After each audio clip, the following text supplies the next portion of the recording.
And we're live, I think. How are we doing? I was having some camera problems. No, this is okay. There's no lag anymore. The camera was lagging for some reason. I don't know why. Good news, chat. I ordered a new microphone. I was gonna go into town and buy it yesterday, but I just decided to get something online. So it'll be here. It'll be here Tuesday, and I'll have an actual microphone instead of this piece of shit. So that's gonna be cool. And then yeah, we're just gonna jump into some Orlando VOD review. It's gonna be a good time. A lot less games than EUIC, right? Because they're not streaming every single round, right? Like they do at an IC. So yeah, it's gonna be a good time. So we'll do day 1 today, and we'll do day 2 tomorrow, and then what am I doing Tuesday? I won't be streaming Tuesday, and then Wednesday there's late night, right? So yeah, gonna be a good time. Looking forward to it. And I'm thinking we just kind of jump into it, right? So, yeah, let's just get started, honestly. Hey, this game, Jeffrey was playing at Snail's Place. I think I watched a couple of these games live, right? I wasn't, like, closely following every single game, but I do remember Jeffrey playing relatively slow. That aside, though, we are watching this on 2x speed, so, you know. And we can skip over whatever we can skip over, right? Oh, they flipped the price cam. That's jarring. So yeah, on the left we have Michael playing Lost Box Miraidon, I guess, right? Like I saw this live.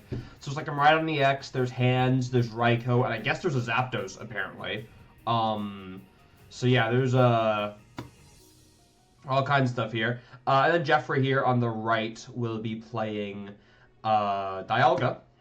But yeah, I think the camera, the price cam here, got swapped. I don't know what happened there with production, but everything seems to be good, so let's just jump into it. We're going to be seeing a Poffin off the start for Michael. Michael's taking my advice. I love to see that. It's going to be a price check before the flower selecting, something I am historically a big advocate for. So Michael will be able to make the correct decisions here. Regardless. Now, to be fair, like, you never like really want a comfy off of this flower selecting as Michael, right? So yeah, it's just kind of correct sequencing. Why no watch party? Because that would require me to be streaming like past midnight, and I really don't want to do that. So we're just like watching it back, and then I can also do it at 2x speed, right? Which makes like basically like watch parties are fun because they're watch parties, but it's much easier for me to make this educational if I do it like after the game, right? So yeah, Greninja bench, concealed cards, yeah. Concealed cards before flower selecting is correct. This is correct sequencing. We're opting for the Nest Ball first, but I think this is because we're playing the Miraidon, and the Miraidon gets us, I don't know, whatever else we're looking for, right? Yeah, Miraidon Rotom. This is super interesting in Michael's deck. Let's see the flower selecting. It's Switch Mirage Gate. Yeah, I'm fine with getting rid of the Switch here. What else? Cram Switch card. Yeah, that's awkward because you just got rid of a Switch. You just got rid of a Switch and now it's Cram or Switch. I don't know how I feel like getting rid of the Cram here. I'm not sure what the Cram count for Michael is. It might be 2, but I'm fairly certain it's 1, and I'm not sure I like getting rid of the Cram here. You could get rid of a Switch card there for Michael. It just means you're never lost-setting another Switch for like the rest of the game, right? 1? Okay. I mean, I guess like Cram isn't like the most important card in this matchup, probably, but like you probably want options that don't force you into the 2-2-2 line. Because you're always going to lose the 2-2-2 to Dialga. And that's another thing. I'm not sure that I really agree with triple comfy bench for Michael here. But at the same time, if it means we're able to attack with this Miraidon or even this Greninja on turn 2, it might be worth it. Because we turn 2 Greninja going first as Michael, you're potentially just taking 2 Beldoms off the board and winning, right? So, yeah, getting bench locked here is pretty rough. Also, I do not agree with that attachment. As Michael, like, okay, you could attach this energy here, right? But it means that if you're trying to attack with Greninja next turn, you have to use switching cards, right? Because you prize your skateboard. So what I actually want to see here is I want to see the Lightning Energy to active for Michael here instead. Because I don't think you're ever attacking with Miraidon next turn. I think you're always trying to attack with Greninja. And then, like, worst case, like, you don't have the energy, but... Well, okay, we're actually down 2 rods because we prized a rod, I think, as Michael. So we're down... We're probably playing at least 1 more rod. We should have enough energy to, like, be able to still, like, attack this Miraidon. And then we have Double Gate in hand after the instant charge. Yeah, I think I would have liked to see the energy on the active. It sets you up much better next turn. Now Michael has kind of forced himself into this attack with Miraidon line, but attacking with Miraidon feels really, really, really bad. If you're not either punching a Dialga or Jeffrey has 2 Dialga, right? So yeah, Jeffrey also going to prize check. Going to be the usual 2 suspects: a Buddy Poffin and a TM Evolution. Michael gonna read the Bellum. I don't think the Bellum's gonna be staying on the board for very long. Is it 4 rod? Okay, 4 rod makes it better. 4 rod makes it better. Ultra, way 2, that seems fine. These energies aren't doing a whole lot of good in your hand. We did prize a rod for Jeffrey. I'm not sure what the count is. Also, why are we shuffling? Oh, do we have a supporter? No, we don't. Okay, we're just wasting time. Alright, sure. I do not remember how much HP the Metang has. It is 100. Okay, so it's been unfortunate that the Metang is out of Sableye range. However, there is no way in hell Jeffrey's playing a Jirachi. So if you go 90-90 to Metangs, you can still absolutely just Sableye from there, right? Depending on like whatever else Jeffrey has in the bench, right? So I still think the Greninja here is your best line here as Michael, especially now that this Dialga has been protected by evolving. So yeah, let's see what we got here. Gonna be the Heavy Ball for the Iron Hands.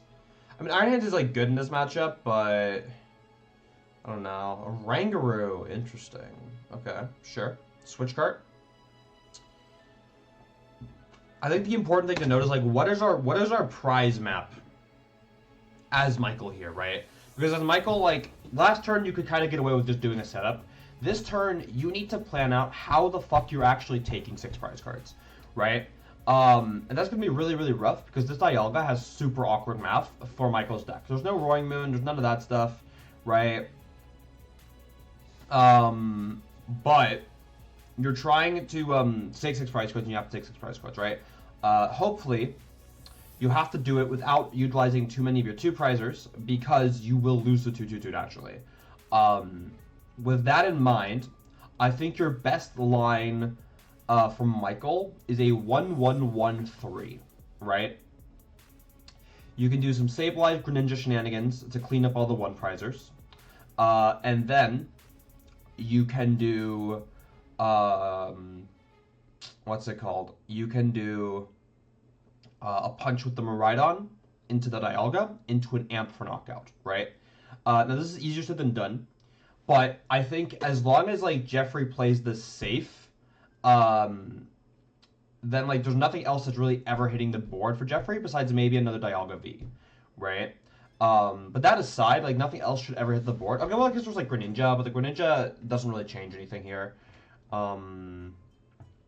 He Greninjas this turn. Okay, we'll get there when we get there. But yeah, like I wanna see Michael like plan out this turn in this game, and this is the turn where you need to make that possible. So we just lost another switch cart. It doesn't feel great, but I do think it was for Colress. So yeah, Psychic. Ugh. Okay. Yeah, you kind of have to get rid of a Psychic Vacuum here. There's no other choice. We have water. We have Double Gate. We have Rod. Like, yeah, we're always. Okay. Do we know we have the energies? Okay, we know we have the energies. Then it's fine. I'm kind of thinking like, almost rather. Yeah, I'd almost rather we can field cards first, but I guess this is fine. We got Raikou for a Sealstone. Hi, Cora. And then, yeah, okay, so this is good. And I do believe we're going to be seeing the Bellum That's our target. Oh, we're going for the Dialga. Okay. Well, I don't hate going for the Dialga here. It's just another prize trade line. And I guess we're kind of committing to not Sableyeing, which is whatever. I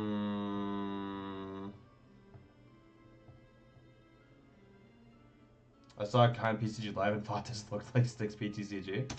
Maybe. Maybe it is. Maybe it isn't. Who knows? Alright, yeah, so we have... Okay, so we're setting up the Dialga to die to the Miraidon. Then we go to 3. The real threat here is actually the Zamazenta. You have, like, no real response to Zamazenta as Michael here. Yeah. What do you do about the Zamazenta? You have to two-shot it somehow. The issue is the metal shield, right? I think typically what we'd want to do is we would go 90 Zamazenta, 90 Matang, and then we can Sableye for 3 prize cards. But you can't do that because of metal shield. So it gets like really, really awkward. Well, actually, I think we're 10 short anyway. I don't remember how much HP Buildup has. That's besides the point, though. Or no, we wouldn't be. We would be in range. That's not. Yeah, that's still not the point. It's not the point. The metal shield is going to make that basically impossible, right? So you need to find a way to like get around this Zamazenta, because hitting the Zamazenta with a 2-prizer is just terrible, terrible value, and in most cases will result in Jeffrey kind of just running over this game.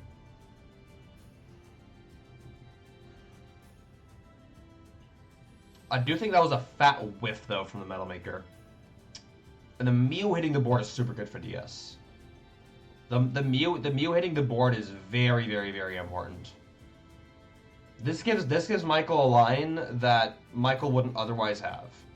Which actually, this lets Michael ignore the Zamazenta. So this is a massive blunder, straight up, for Jeffrey. Or well, did we use it? Wait, hold up. Oh, I think we restarted into the Iono? I can't see. We drew 1 card. Was that card the Iono? If the card was the Iono, then you're kind of forced to, but I can't see. There's too much glare.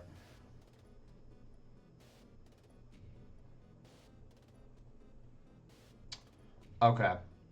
Let's assume, like, just for the sake of it, let's just assume it was Iono. If it wasn't Iono, you just never bench the Mew and you play the Iono. Dialga hits the board, that's fine. That's kind of unavoidable. Energy to Zamazenta, and it looks like we're just passing. Yeah. Okay. Michael just did another 4 Steelstone. Are we playing several 4 Steelstones as Michael here? Yeah, we are. That's crazy. Okay, sure. Yeah, I mean, even like... Even on 2x speed, I can kind of tell Jeffrey's not playing very fast. Which is fine, right? As long as the pace of play is consistent, it's not an issue. But it's a little worth taking note of. Alright, what do we got here? 4 Steelstone on the Rotom. I don't know why we're flipping the 4 Steelstone, but you do you.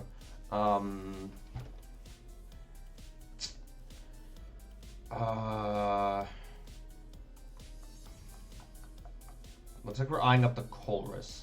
I don't see a Mirage Gate in hand for Michael. I feel like if you're launching an attack as Michael this turn, you're probably just winning. This Colress is surely too greedy, right? Surely this Colress is just too greedy. Can I get rid of the hands? I guess you can get rid of hands here.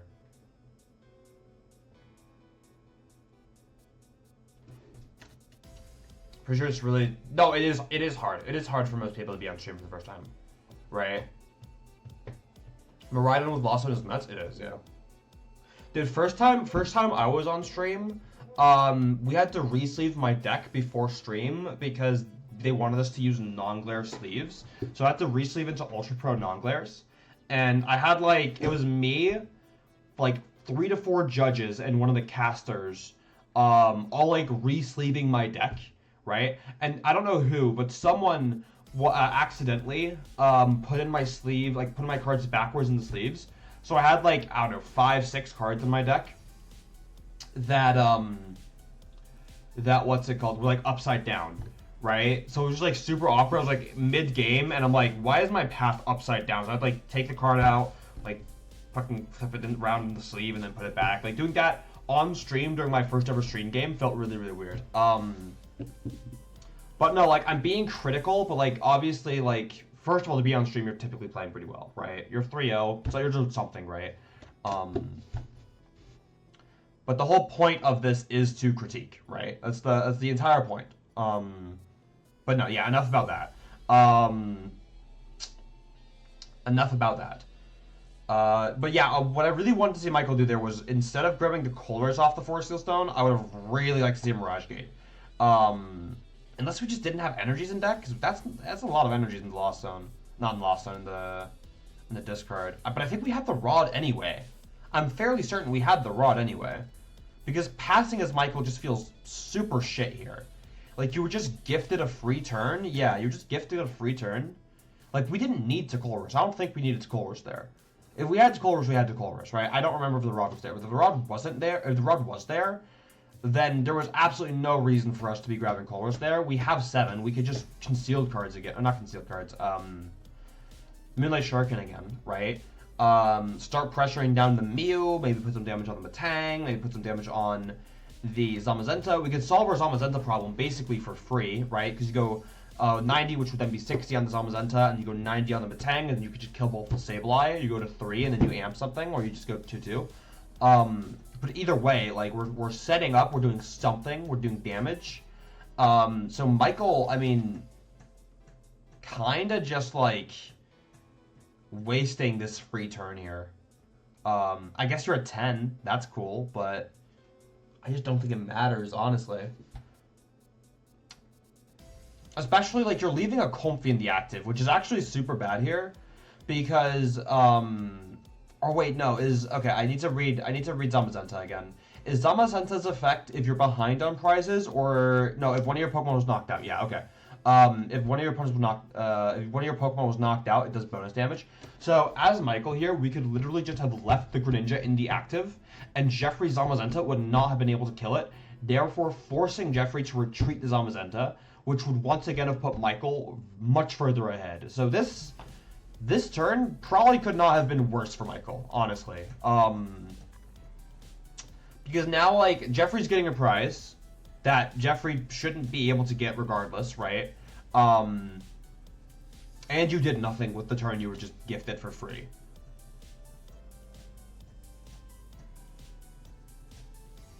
Yes, I really do not like that turn of Michael.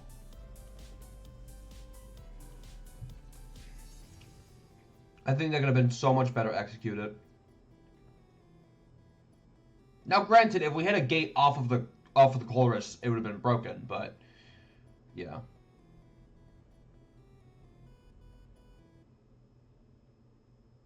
I think Michael's deck is cool, but first of all, this is definitely not Michael's best matchup. And I think the Miraidon's a cute gimmick, but it's probably not worth it. It's trying to substitute for the Dragonite, is what it's trying to do, but it can't be Dragonite. Yeah, I'm just gonna retaliate here. Again, had it been a Greninja in the active, that retaliate would only have done 100 damage, and not knocked out the Greninja.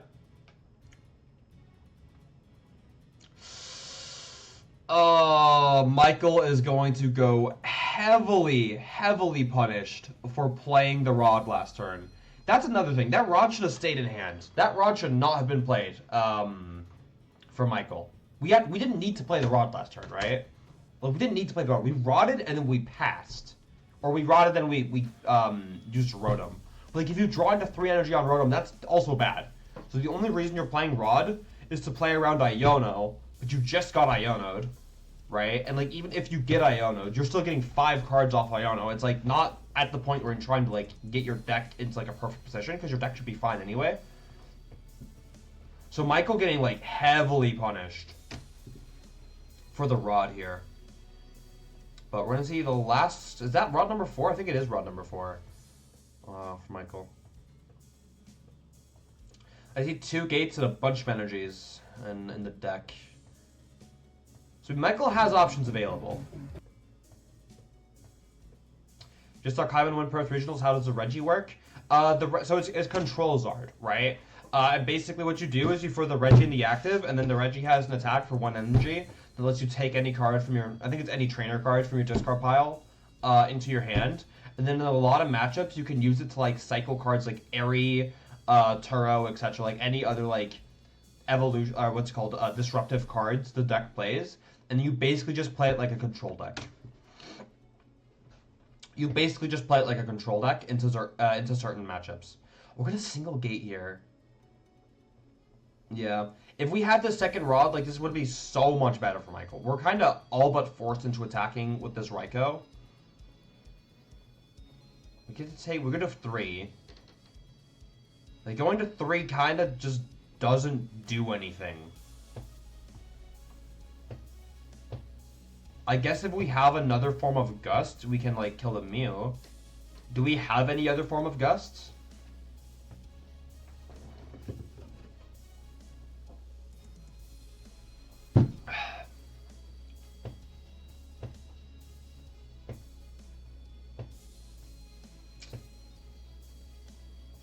So, like, the real issue here for Michael is that the Dialga Vstar basically will give Jeffrey an absolute, like, just an absolutely free 4 prize cards, right? A single Gust will give Jeffrey 4 prize cards, which is absolutely crazy. And the issue is that now you've ignored the Zamazenta and you've attacked with a 2 prizer. So you've actually, again, as Michael, we've kind of done like the one thing we're not allowed to do here. Because now, like, this Zamazenta is completely fresh. And Zamazenta's going to kill our Raikou. We're going to go 3-3, but then I want you to compare the board state between these 2 players, right? There is going to be a Zamazenta with 3 energies and an effective 160 HP in the active, right? Staring down Michael. As well as this Dialga, which has, like, what, 4 or 5 energies on it by the end of the turn.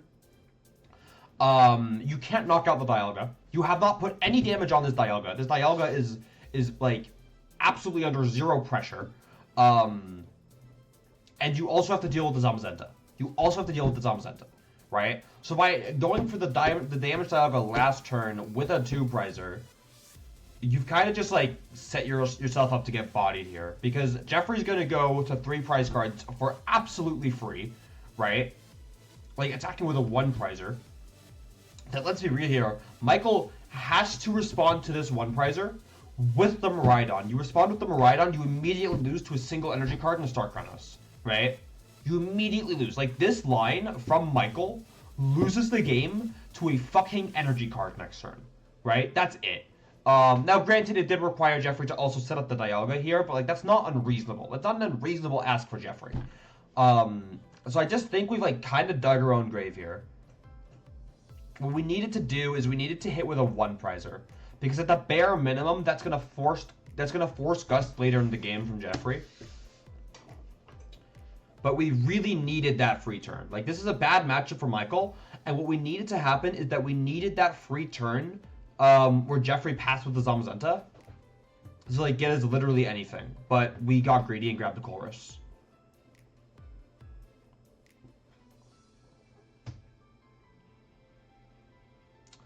So what's the line from this point on? I feel like this is basically just mate.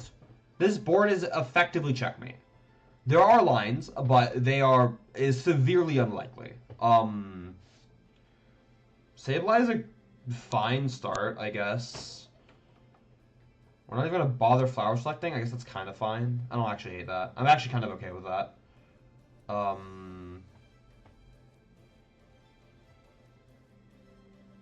Going behind here is probably not correct. Just because, like, there may be a counter catcher and, like, you're not forced to go behind, right? And the energies don't really matter that much, but it's game. Yeah, it's game regardless because Jeffrey had the counter catcher. Yeah. I mean, Jeffrey played that well, all things considered. Like, I didn't quite catch Jeffrey's hand for the most part, but also, first of all, pile shuffling in between games is really smelly. Don't do that. But yeah, no. Jeffrey played like fine, solid, fundamental Pokemon. Like there were a couple things I think we caught, but I mean, like not that Dialga is exactly known to be like the hardest deck ever to play, but yeah. Jeffrey kind of like just did his thing, and Michael sat there doing Lost Box shit, which is nothing. Michael just kind of sat there and like did nothing all game, and Jeffrey's like, okay, bonk bonk. Right? Like, we manually attached 3 times to this Zamazenta, by the way, right? Alright, but let's see here. TM Evolution price for Jeffrey, I don't think we play more than 2, so I guess that's fine. Sableye, Rod, Double Water Sableye is like the big one for Michael here.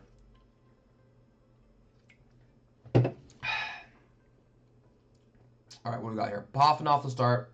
Seems fine. I'm very okay with that. Nest Ball.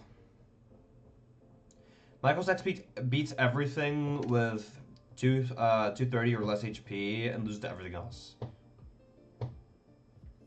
Yeah. Maybe. Probably.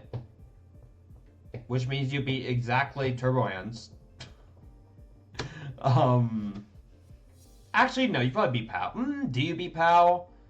If you can get your hands, you beat Pao, but I'm actually not sold that this beats Pao. I think Lost Box not having either a Giratina or a Roaring Moon feels really shit right now. You need that one-shot option, or else your damage just isn't enough. Okay, we're going straight for the Road on this game. We're not going for the Miraidon. I guess we have the Raikou and the Hands in Hand already.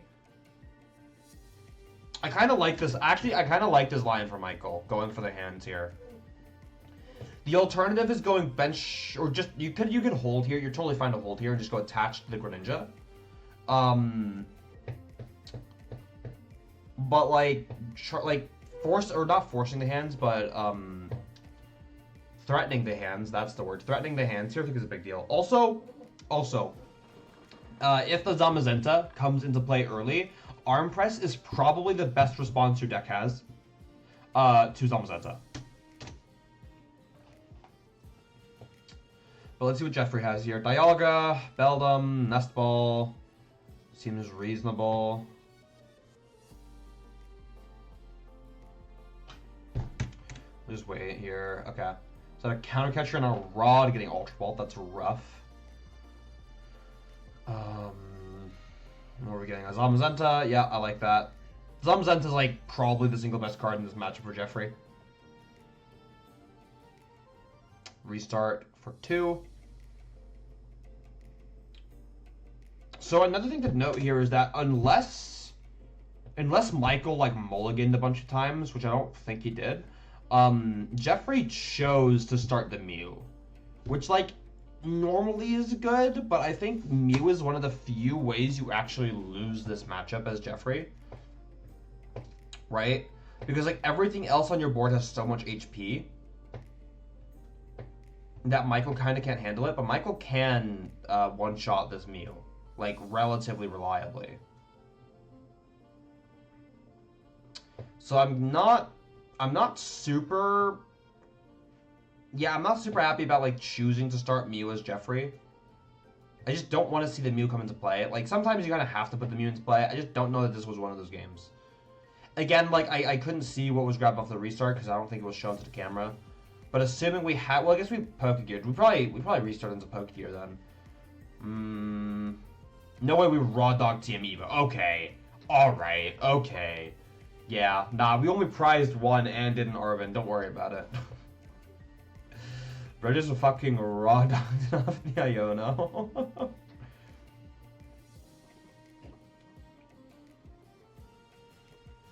Alright, what are we nest balling for here?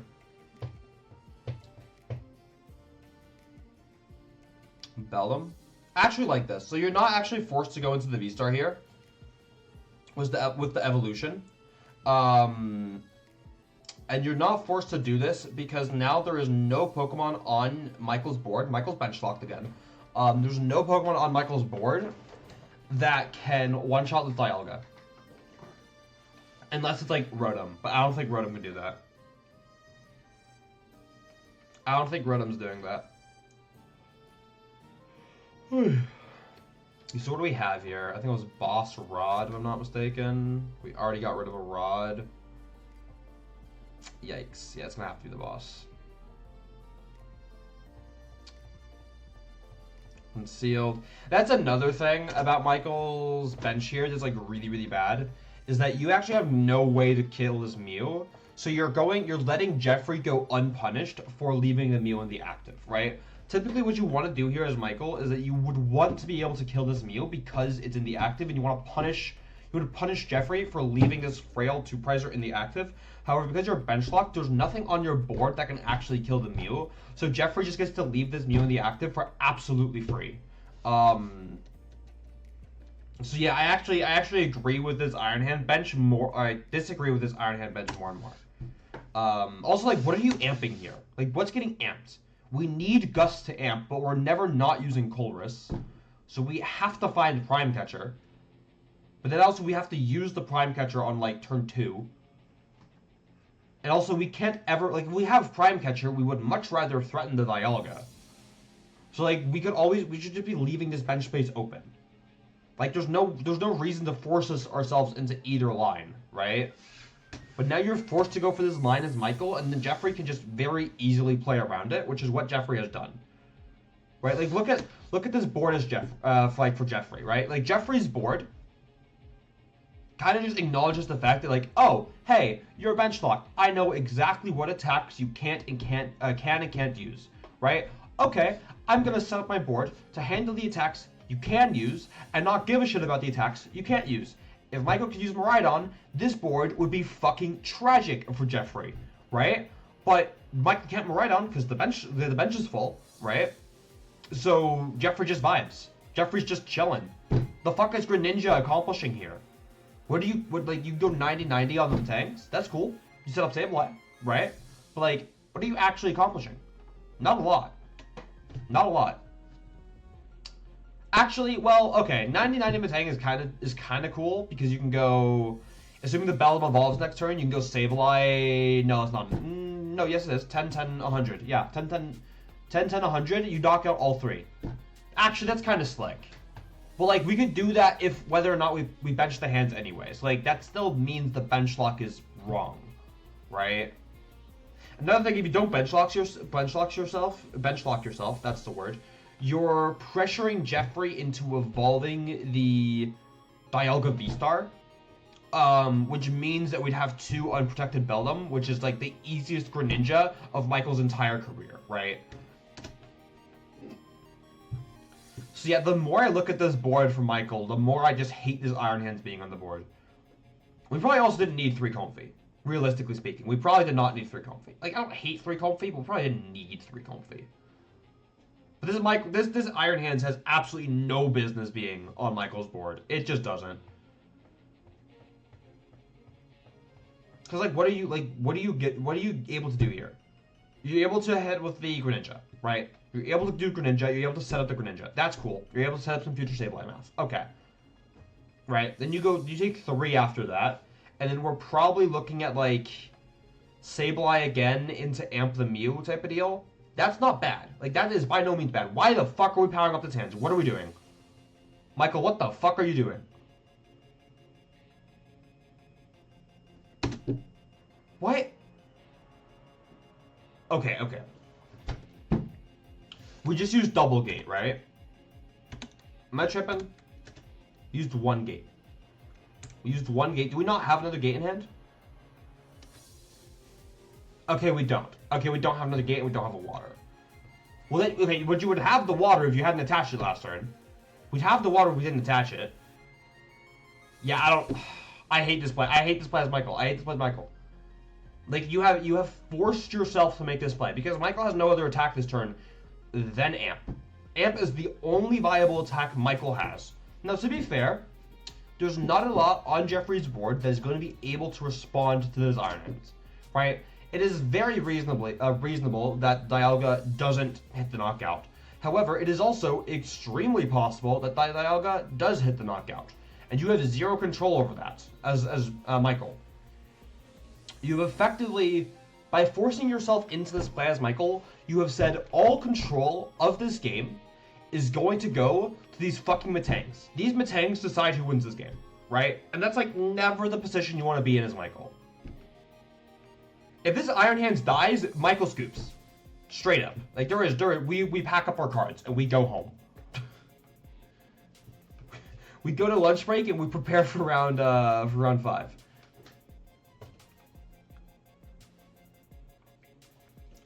Oh, we just hit 3 energy. Also, why the fuck are they on? Why are they on Zamazenta? Is 4 enough to kill I mean, I know we don't have the Vstar, but like is 4 energies enough with the Vstar to kill an Iron Hands? I don't think it is it? What do you have? 3-card hand, can't see it. Looks like we're just going for the Temporal Rupture. I mean, yeah, again, like, Michael's bench locked. Like, this Dialga isn't threatened by anything. This Dialga is, like, completely unthreatened.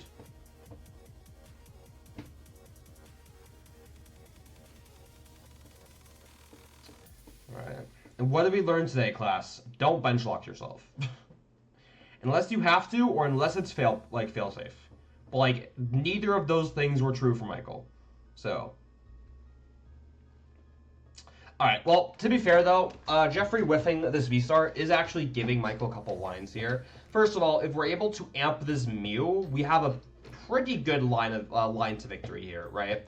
We can go amp Mew into Greninja into Sableye for game. Because the math there is perfect.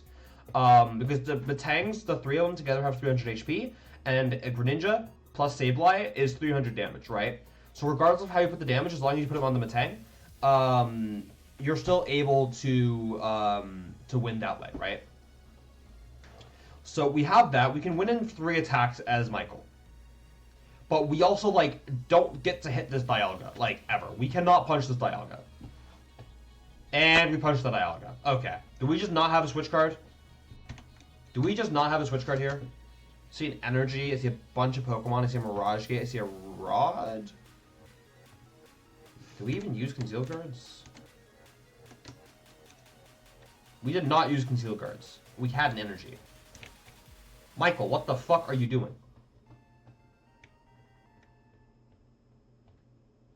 We do not... Why? We do not want to amp here. What is this amp achieving? This amp is achieving nothing. This damage doesn't matter. You can Miraidon now. That's cool. You know what? What a start to the day.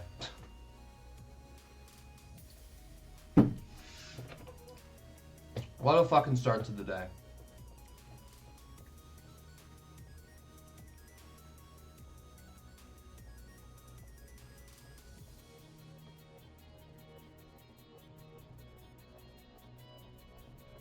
Alright, we evolve. I think we're restarting for 1. No, we're gonna go Mailmaker first. Yeah, it's fine. I don't actually know the sequence matters.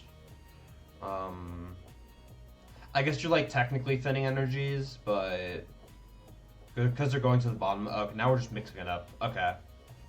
Vstar. Wait, are we not using the rest of the Metal Makers here? That seems wrong.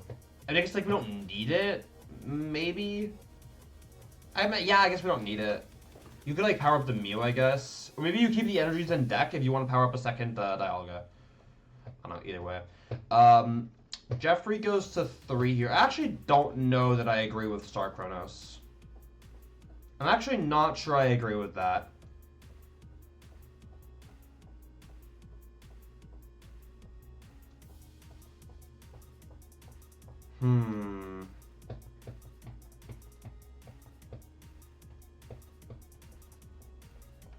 Alright, what's the win con as Michael? We've like completely dug our own grave, but like what win con do we have? Killing this Dialga is not the win con. That is how you immediately get your fucking face pounded in by a Zamazenta. Have we forgotten what Zamazenta does? We need to Sableye and or Greninja. That is the only way we are coming back into this game.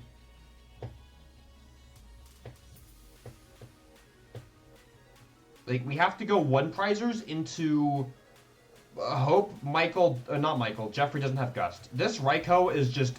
If this Raikou is a forfeit. This Raikou forfeits the game, surely. Stalamatang? I don't think that works. I do not think that works. There's no way this Raikou isn't just a forfeit. Well, okay. Actually, hold up. We go punch with Zamazenta, we respond to Zamazenta with, like, Miraidon, probably. And then we force Jeffrey to get another attacker, except there's an energy on the Mew, and the Mew can just kill a Miraidon.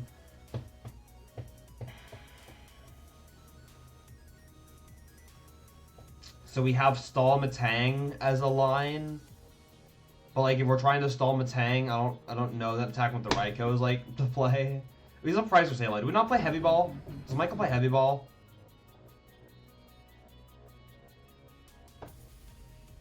Michael play Heavy Ball. Because if Michael doesn't play Heavy Ball, then maybe I should have been a little bit nicer. Because then we obviously can't Sableye. But then again, maybe I should be yelling at Michael for not playing Heavy Ball in the fucking Lost Zone deck. That's just a different type of being mad.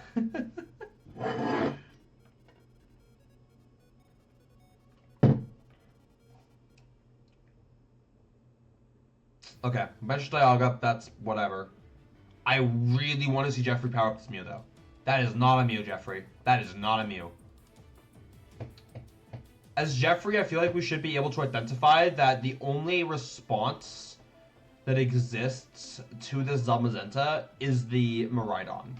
And the Miraidon gets responded to by a Mew. Now Jeffrey has kind of forced himself to hit Vstar next turn. Now, we could also just sack and hit, like, the Mew knockout next turn. Which is pretty reasonable, to be fair. We already have the 1 energy. We have 3 Matangs, so... Gonna be on my Yono here? Yeah, that's fine.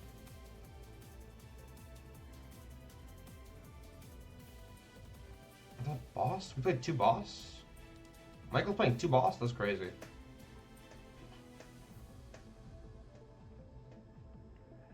Town store. It has to be a Greninja play here. Right, if you're not able to say, well, it has to be Greninja. Yeah, there's a boss in hand. So we played 2 boss here with Michael. That's interesting. Cram, switch card. Yeah, you have to go to Cram here. Concealed. Colress Gate. You have to play boss. You have to play boss.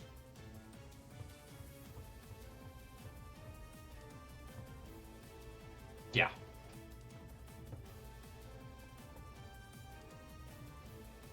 Okay.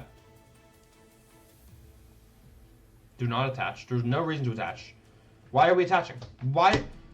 Okay, I can see how it works. Okay. I'm fairly certain we have switch cards in hand, right? Yeah, we have like 3 switch cards. Okay. If you put the Rotom in the active as 190 HP, you are forcing Jeffrey to have a way to retreat the Matang and a Dialga Vstar.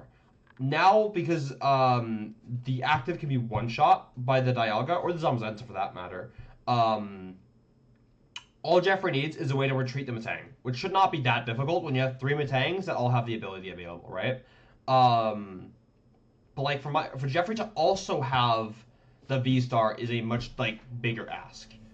Also, attaching Psychic just achieves nothing, because if you're trying to attack with Greninja, you're like...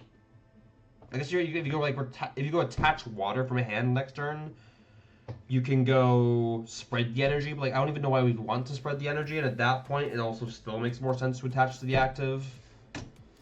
Or even better, you hold it and you can conceal cards next turn.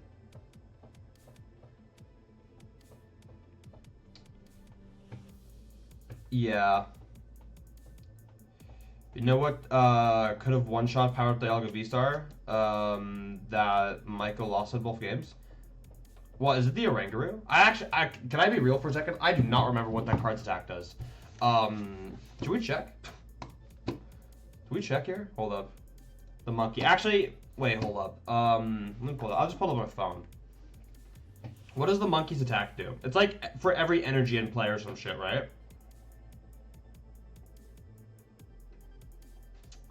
Hold up. Oranguru V. No? EX? No, it's V, right? Yeah, here we go. Psychic. 3 colors, energy, 30 plus 50 more damage for each energy attached to your opponent's active Pokemon. That could absolutely have killed the Dialga. Yeah, 5 energy on Dialga, and the monkey kills it. Okay.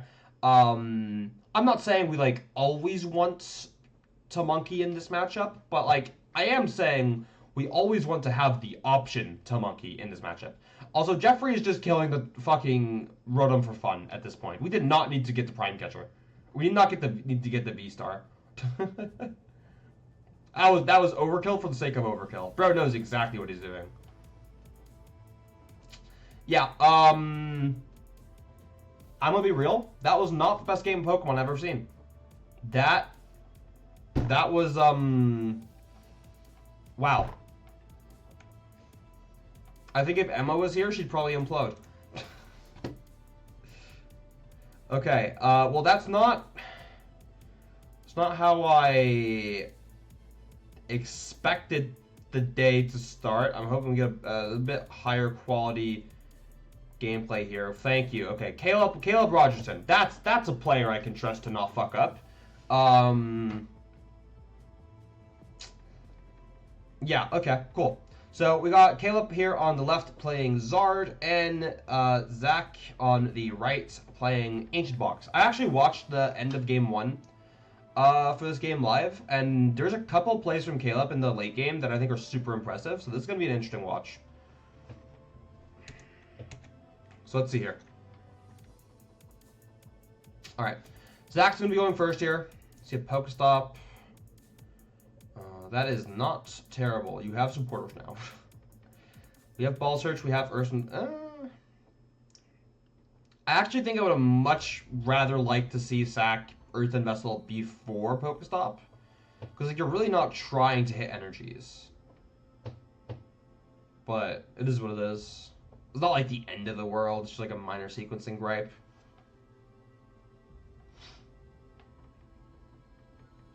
Did the Veloso player misplay a lot? I haven't really paid attention to the match. Well, how do I say this nicely? How do I be nice about this? I'm not that great at being nice. You know what? I'm just gonna say yes and leave it at that. I'm just gonna say yes and leave it at that. Yeah.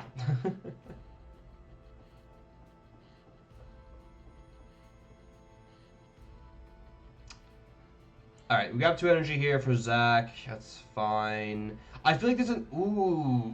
why the... What the hell is that counter catcher doing getting Ultra Ball? That is like the most important card in your deck against Charizard. Why are we Ultra Balling that? Why are we Ultra Balling that? No. There is no way that's correct. You have so many other options to discard. Why are we getting rid of why are we getting rid of Counter Catcher? Literally get rid of the Explorer's Guidance in your hand. You have double Poke Gear. Have you ever appear on stream? Sticks gonna Nah, it was like, okay, well, it's like, it was fine in EUIC. Listen, the quality of games at EUIC were good. Like, I did not expect to be raging this much this early. Or at all, honestly. Like, you can go back and check the VODs, like, EUIC, like, it was like, oh, like, that's a misplay. Oh, but it's like, you know, it's like a minor thing. Oh, there's a minor thing here. Like, oh, but, you know, quality play is good. I don't know what the fuck is going on here, bro. I'm gonna be real. Dude, NA? Dude, Americans aren't real. The Americans aren't real. I don't know what to say. I don't know what to say. Concealed cards, we had a Fluttermane and a Sada. That's fine. Yeah, passing here is fine. Okay, yeah. Okay, besides the Counter Catcher getting Ultra Balled, which is just Okay, you know, let's leave it at that. Let's not even think about it anymore. Besides the thing that we'll not talk about, this turn was fine for Zach, right? This turn overall was fine. I think I would have gone for the Earthen Vessel before the Pokestop, but like that's really not that big of a deal, right? That's like minor sequencing. It's whatever. So yeah. Ignoring the one thing that we will ignore, this turn was completely fine for Zach, right? You've kind of also like set up what you want to do next turn, pretty well, which like you're kind of fine to pass. In all honesty, I think you have two different options here as Zach, right? You have two different lines you can go down next turn, and that is either boost traps with active and do nothing, or you can attack the Charmander, kill the Charmander, right? Both are fine. Yeah, he stopped before Vessel. That's actually not. It depends on what you like. Okay, the sequencing, like the math is not minor, but like in most cases it won't change the result because it's like turn 1 and the deck is still so thick, right? So it is minor. It's still a misplay. A misplay is a misplay, but because the deck is so big, it, realistically speaking, is never going to make a difference. If the deck had been very thin, however, then it would have been like a major issue, but. That isn't the case. So, also, Ultra Ball away a Charizard here. This hand doesn't look that good for Caleb. This hand does not look particularly great for Caleb if we're Ultra Balling here. What else do we have? Is he an Iono and a Charmeleon? I think that was it. Wait. Can I see the hand here? I think it was another Iono. Yeah, we have the Rotom. Ooh, Energy Cleffa. Hell yeah. Well, I guess we have the Rotom in place. We kind of don't want Cleffa, actually. Like, then again... Wait, we also, like, would much rather... Oh, we're rotting. Oh, I guess, yeah, the Rot's fine. The Rot's fine. We have 2 Rot. Like, the Rot doesn't feel great here for Caleb, but you don't have Pidgey for next turn, so you really need a lot of good cards here. And I see exactly 0 outs to Pidgeot in Caleb's hand. Okay. Well, Pidgey, I should say. We have, like, double Charizard, which is cool, but it's not enough. Anyway, Nest Ball first year for Sack is fine. You want to get the Moon out before you Pokestop, probably.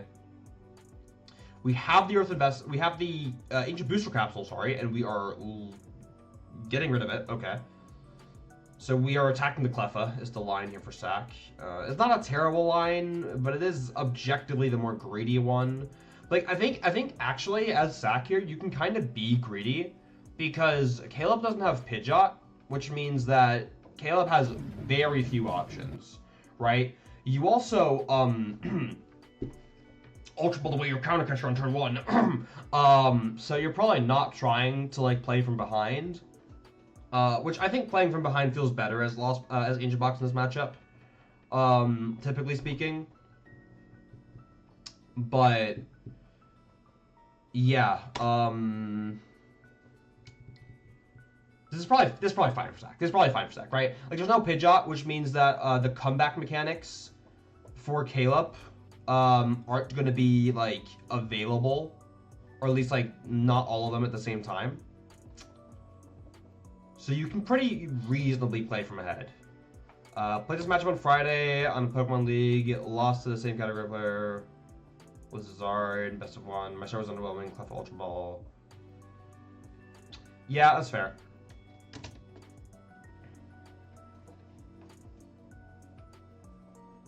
What do we got here? Energy, Moon. This hand is good. We have the boss as well. We are absolutely killing this Cleffa. We could have 0 ancient cards in discard and still be killing this Cleffa. This Cleffa is like all kinds of dead. All right, gonna be the Zard. So we're actually attacking here for Caleb. We're actually attacking. That's good. Pokestop? Okay. You're probably forced into the Pokestop here as Caleb, because there's, again, not a single out to fucking Pidgey. So yeah. So interesting playing the TCG. I played Yu-Gi-Oh! For like 10 years and kind of navigating TCG in general. What would you suggest me to play and how to approach the game in general? Kind of depends on your goals. If you're looking to play IRL and like go to tournaments, Absolutely do that. Like, okay. Rule number one, if you have a local league, go to your local league. Your local league is the best source to play, meet people in the community, and get started, right? Besides that, depending on your goals, right? Get on live and just start playing, start learning the game, start having a good time. Watch people on Twitch. I yell a lot, but like if you can deal with that, I'm relatively educational. If you're in NA, Azul is a good shout. Streams NA times. Yeah, play the game. Go to your local league and kind of figure out like how much travel you want to do or don't do, and have fun with it. Have fun with it. Find a deck you like. If you want a deck to like teach you the game, I think Chien-Pao is a good deck to like teach the fundamentals of Pokemon. Yeah, my tip is consume a lot of Pokemon and you'll get better at it. I think that's a pretty safe general tip. All right, we're gonna see the Turo on the Rotom here for Caleb. I like this a lot. Yeah, I like the Turo here a lot. Because like you're down a Rod, like Caleb's down a Rod and is getting a late game Pidgey. So I think realistically speaking for Caleb, you're probably never going to be able to Turo this Zard, right? Because you're down a Rod, and your energies aren't like you're not going to be able to like just get your energies back, right? Now to be fair, you have the Rod already, and you should be able to get a Pidgeot next turn depending on the hand. So maybe we will be able to Turo, but either way, you definitely want to get the Rotom off the board as fast as possible. Yeah, so this is just kind of good for Caleb here. Alright, so let's see what Zach has. What do we have?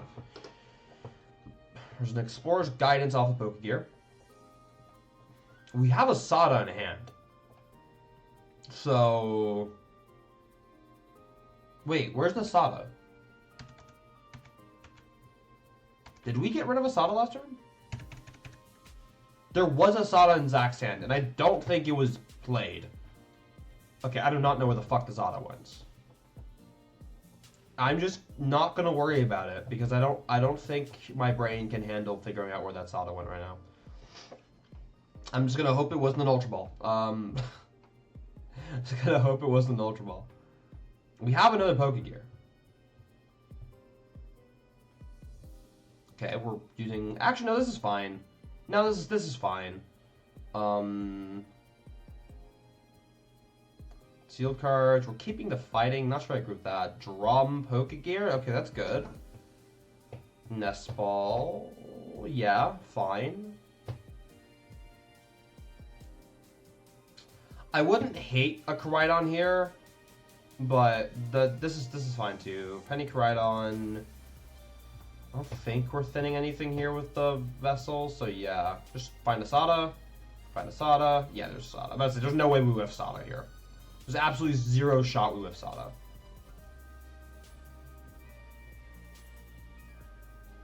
Alright. Sada. 1, 2, 3. Yeah. Hands ticking up for Zach here. This is another thing for Caleb. Getting the late Pidgeot means that we're not able to spam Iono, which is really bad. So yeah, let's see here. Vessel. I mean, at this point, like, we don't have energies. We're just trying to thin. I don't hate keeping a Vessel for the late game, but, like, getting rid of Ancient cards before Caleb starts to play Iono is also not a bad shout. I don't think... Have we used Pokestop? I don't think we have, yeah. That's perfect. That's absolutely fine. Yeah, just get rid of the shit.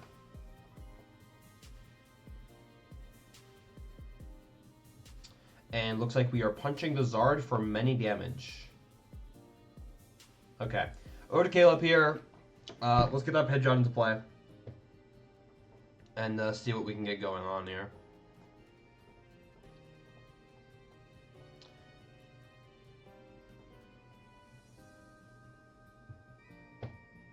So for Zach here, you're ahead, but also not really, right? Yeah, we're in a weird spot for Zach. Okay, looks like somebody the Iono. Which means the Zard is dying next turn. Actually, that's fine. I think you're okay with letting the Zard die as Caleb, because you're forcing Zach to take prizes. Which gives your Iono more power. Like, Zach has also burned through a lot of his deck.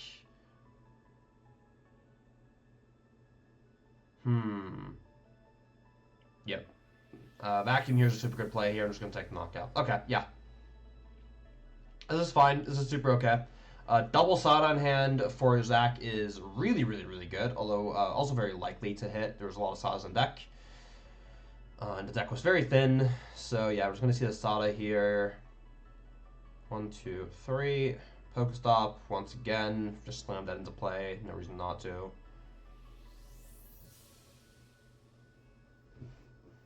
Rod, Boss, and Energy. Getting rid of the Boss there is super unfortunate. But the Boss was in hand, so... no, it wouldn't change anything, I guess. We're rotting now. I guess that's not terrible. You still have another Rod. Yeah, the Cobalion here. Oh, I think I know what Zach's gonna do here, and I don't know that I like it. Oh, we're shuffling. Wait, why are we shuffling? Oh, do we not have this ball? Oh, we don't. Oh, it's just for next. Oh, okay. No, that's fine. Boost Capsule active is good. If it gets knocked out, you just get another one in the ancient pile here. All right, so Zach goes to 3. And what the hell are we doing? Yeah. So Caleb just needs to hit us and like establish another Zard, right? Having this late Pidgeot means that Caleb's been forced to play this entire game on the back foot, which is not ideal.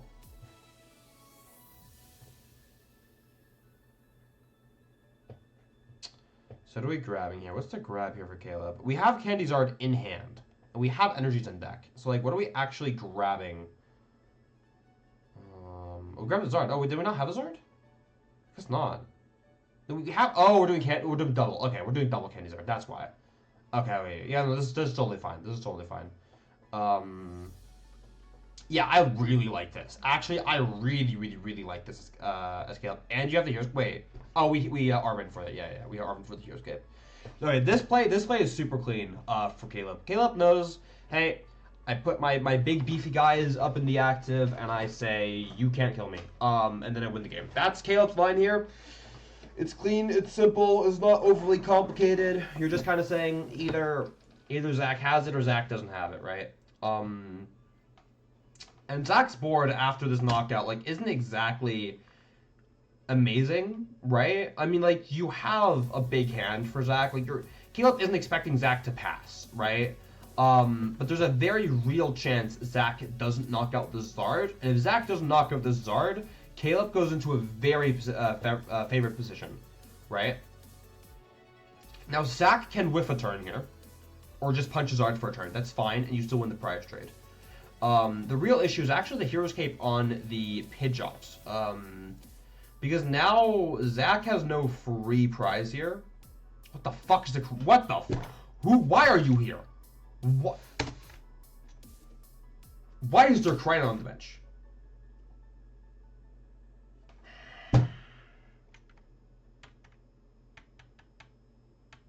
Oh, wait, no, I remember why. Actually, no, this is kind of fine. I think what we're doing is we're leaving the active with we're leaving the active with I want to say like 30, not 30 HP, like 60 HP left, and then we can kill it with the Miraidon. I don't know. All right. We have decked ourselves out as Zach. That's completely fine. That's all according to plan. We have the Palpat and we have a Rod. The interesting thing now is what we're actually grabbing with the Palpat. Boss Sada seems pretty reasonable to me. Are we not playing the Rod? Calling up Counter Catcher, not doing anything here. And I think we're hitting here. I think we're just punching. Were we not able to take this knockout? I feel like we should be able to take this knockout. Is it just that we don't have any ways to discard cards out of our hand? I think that might be the issue for Zach. Because how much damage did we just hit? We hit for 300? Yes, we need 3. So, like, we should be able to do that, right? Yeah, like, the ancient cards are in hand for Zach, but we had no way of discarding them. But still, though, as Zach, you're ahead here. And this Miraidon is knocking out the Zard. Caleb basically can't Turo, because if Caleb Turos, you have to rebench a Charmander. You rebench a Charmander, the Charmander just gets bossed or counter catchered. Ah, here we go. Yeah. This is what we're doing. This is what I really like. So Caleb's making the call to say, I need 2 quick searches to get back in this game. So Caleb is going to what's it called? Boss the Cobalion, right? We boss Cobalion, and then we play Palpad, we get back boss Turo, we get Turo for next turn, presumably, right? And then you pass with the Pidgeot in the active. The Pidgeot cannot be knocked out. Zach only has, like, you're assuming as Caleb that Zach is playing Penny, which means that if Zach wants to get this Cobalion out of the active, Zach has to Penny, but if Zach is using Penny, Zach is not using Boss. And if Zach isn't using Boss, then we're not doing anything relevant to this Pidgeot. So this is a super clean play as Caleb. This is super clean. You also kind of need Zach to make mistakes. So you're giving you're basically just like another turn of Zach like potentially making a fuck up here. So we have the Miraidon. We probably cannot rebench the Cobalion. It'll be a Rod. We need another Moon. We probably need another energy. We definitely need another energy. Another Moon. I don't like the second Moon here. You have to like kind of accept the fact that your 3 attackers for this game, for the rest of this game, are the Miraidon, Moon, and Moon. So the second Moon has really no business being in the deck here. You're just doing less damage now. And we're hitting for 60. Yeah, so like we hit for 60 here is kind of all we can do as Zach. And now it's kind of the same position as last turn, except Caleb got to Palpad back Turo. But does that even matter? We're eyeing up the Turo. We're considering the Turo. I just don't even know that I even like the Turo here, honestly. Because now the Pidgeot has damage, but again, like the Pidgeot has like, yes, the Pidgeot still has 320.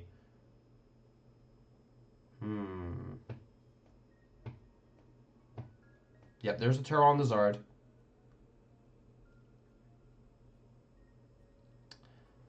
And we're not rebenching anything. Okay, interesting. So I guess the call here for Caleb is just saying that Zach can't knock out the Zard. And then if Zach knocks out the Zard, you then go Radzard attach Iono as Caleb, and you say, hey, you can't power up an attacker. That's your line for Caleb.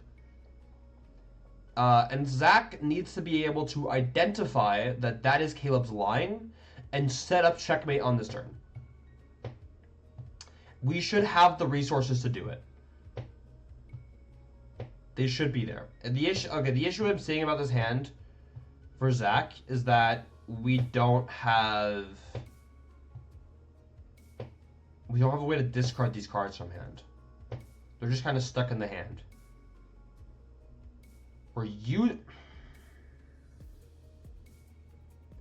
This is bad for a couple of reasons. The main one being that you're not using Sada. But I guess, maybe this is fine.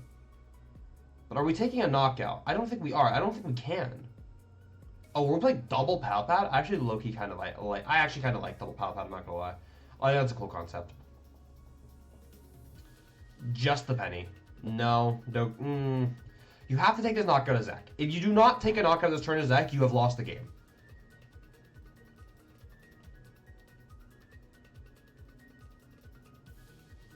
Yeah, if we don't take a knockout, we lose. So now we've lost. We just lost. Like, I don't know. Okay, I don't know that we had an option to take the knockout. If you add the Cobalion, then we need 3 more after Cobalion. And I guess, like, we didn't have a way to get there.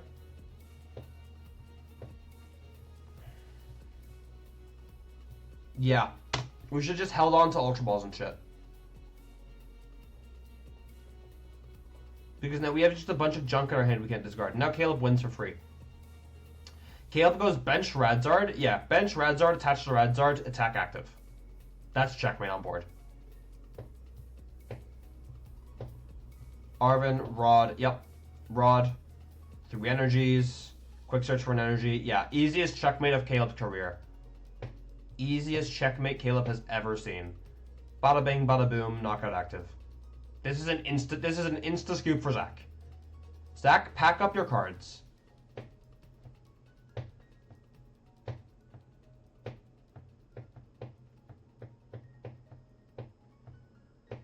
Zach, pack up your cards. Thank you. Yeah. Super well played from Caleb. A couple things I didn't like from Zach. But like I think like a lot of it boils down to Zach's inability to actually like discard cards from hand, which isn't entirely his fault. But yeah, clean play from Caleb, despite a mediocre start. Love to see it.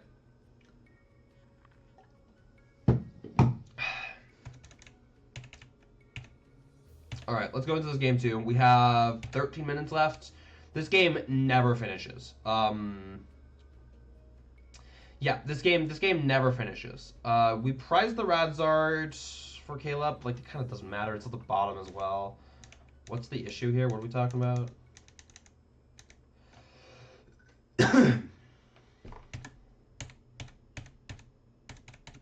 What's the issue? I'm assuming the players are going to get time extension for whatever the hell is going on. Alright, what prize? Palpad, Rod, Cobalion, that's all not good for Zach. That's all really bad for Zach, actually. And a Miraidon start. Not as bad as Caleb's Luminion start, though. Luminion is definitely a worse starter. Ancient Drum on turn 1. Love to see it. Broken card. So what do we got here? Couple things. I don't see any energy. No, we have a fighting. Okay, we have a fighting. Fighting the Miraidon. So the issue with the Miraidon start here is that you're really not able to punish the Luminion right off the bat. However, if one prize goes into the active, then you're absolutely chilling because you just punch them with the Miraidon. So this isn't terrible for Zach. Speaking of terrible, this hand is terrible for Caleb. Defiance Band, absolutely just dump that. Counter Catcher as well, yeah.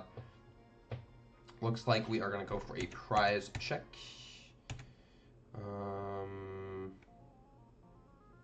Aren't you playing in Orlando? No, I live in Europe. I might sound very American and might be somewhat American at least like half American. But I do live in Europe. I'll be in Indianapolis though. I'll be in Indianapolis. Okay, Iono. Ooh, wait, interesting. We have anything else? No, we don't. We're just benching the Rotom and like, ooh. This is rough for Caleb. This is not the board you're trying to see on turn 1. Poffin's good. Poffin's just the easiest Mander Pidgey ever. I don't think you can grab Puffa here. Oh, we're going for a barrel. Ooh. I guess we have no out to Pidgey next turn. Well, we have Candy Zard Ultra Ball. So we can go Rare Candy. We go Ultra Ball for Pidgeot. Grab Candy. Or Candy, yeah. Candy, Pidgeot, grab Candy, Candy Zard.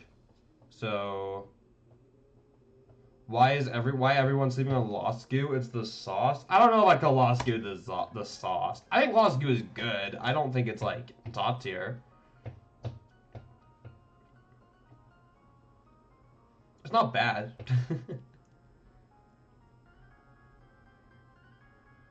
Alright, what do we got? Yeah, instant charge here for Caleb.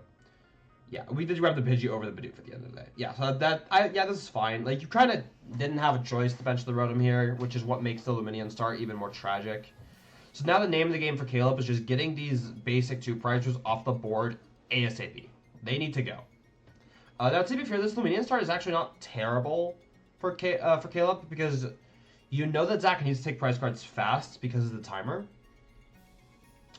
But it is very unrealistic that this Miraidon is ever knocking out Luminion. Now, it is not impossible. Let me make that clear. It is not impossible. We could bench 3 more ancient Pokemon and just be that guy. And I actually think this is what we're doing. We were about to go Primordial Beatdown for 180 damage on turn 2. It did win EUIC in juniors. In juniors. It won EUIC in juniors. That is a very important caveat.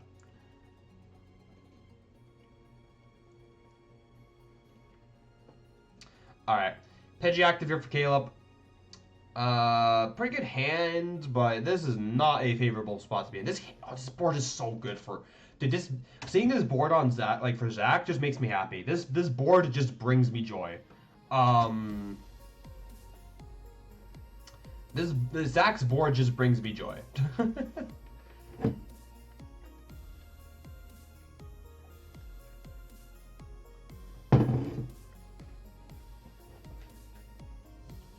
All right, Candy Pidgey. This is gonna be, I believe, another candy. I think no, Iona. Wait, we don't have. I think we have Candy Zard in hand, right? Do we have Candy Zard in hand? Energy. No, I think we do have Candy Zard. So we're just grabbing something to set up. But it looks like we're going for Collapse Stadium. Yeah, Collapse Stadium Rotom's probably like the line here.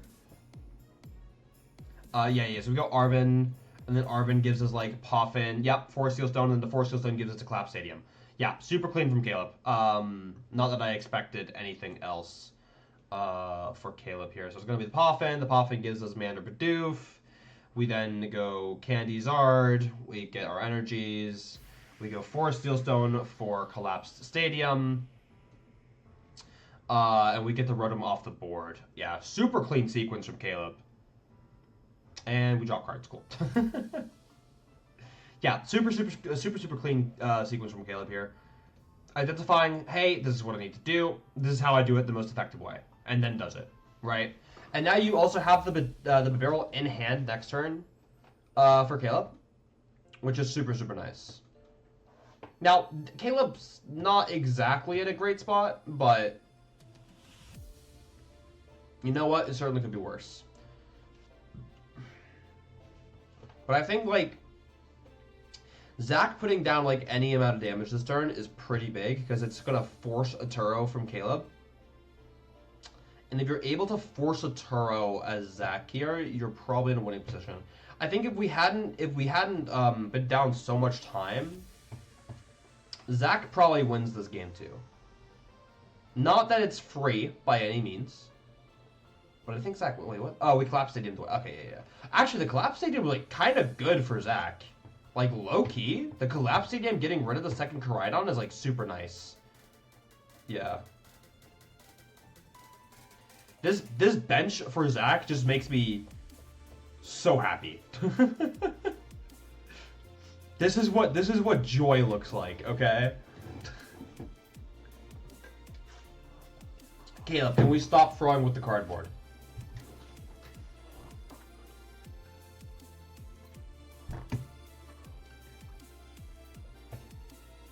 All right. Pretty okay for Caleb in that hand. Not a lot of. Actually, yeah. Maybe it's kind of mid. We set up a Zard for next turn, but I mean that's kind of it. That aside, though, this game is over because now we are in turn number 0. We're turn 0 here as Caleb. All we have to do is Turo the active, and Zach has no win conditions, and Caleb wins the game. No woof. Do we not have Turo? Or has time not been called for the players? I don't know. Either way, Heroes Came to Pidgeot also kind of just steals it, right? Oh, wait, what the fuck are we... Okay. I mean, sure. I mean, I'm thinking we could have just Turo'd, but sure, you do you. How we doing, Chatus? No attack? It was just a pass for the Melian.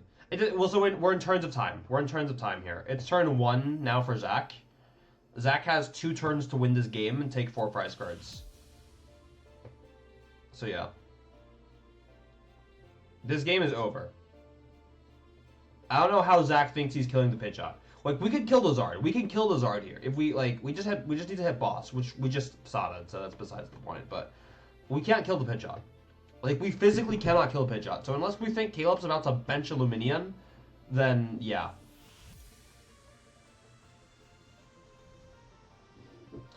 Now Chilling gotta set some decks for Locals next Tuesday. Love to see it.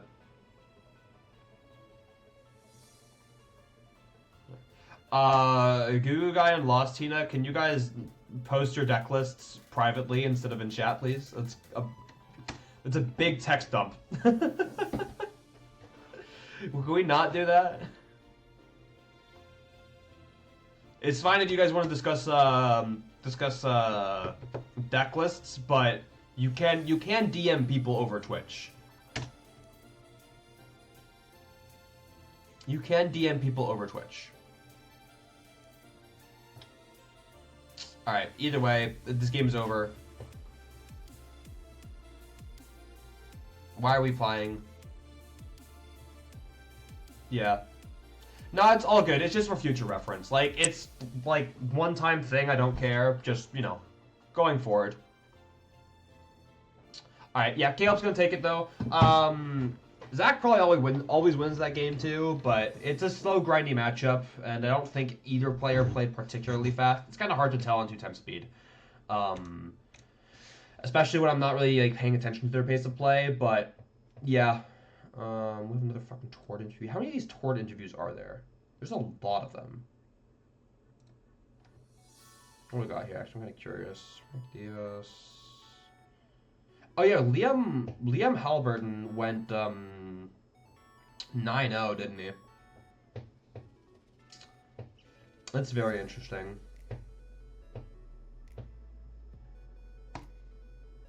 Is that matchup even or Zard favored? I think it's even. It depends on what text the Zard player plays. I think it's pretty even, though. Maybe even, like...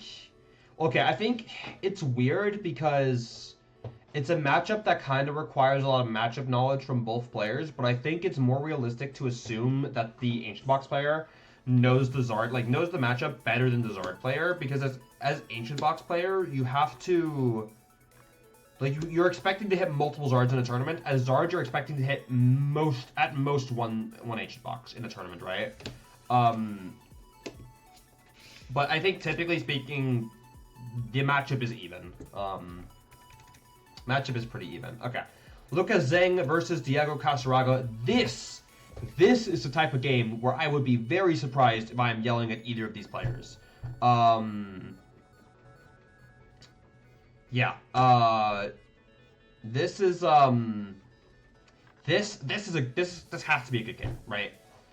Lucas Zheng and Diego Casaraga are of course both, you know, super accomplished players, super good players. Diego, for those unaware, is the 2017 world champion. Wearing the ever iconic beanie. Playing Turbo Hands on the right here, with Lucas Zheng playing the Chien-Pao on our left. So, let's see how this goes.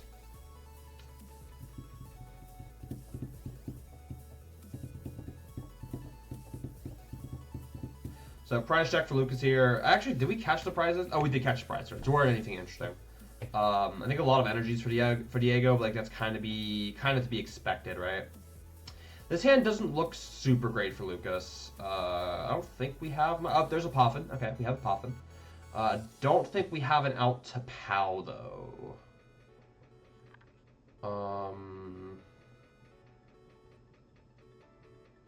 Yeah, don't think we have an out to Pao.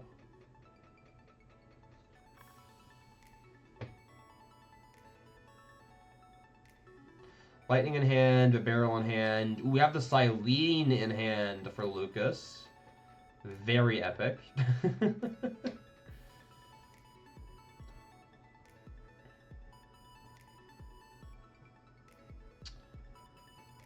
I'm not saying I invented Silene in Pao, but I'm also not saying I didn't. So... Alright, Arven for the future booster.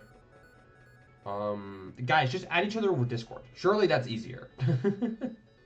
Oh, there's a Minior in Diego's deck. Interesting. I guess that's... yeah, it's probably just a Block Slacks deck. Although Block Slacks probably just plays a Probably just plays a Mawile, honestly. I don't know. Not sure.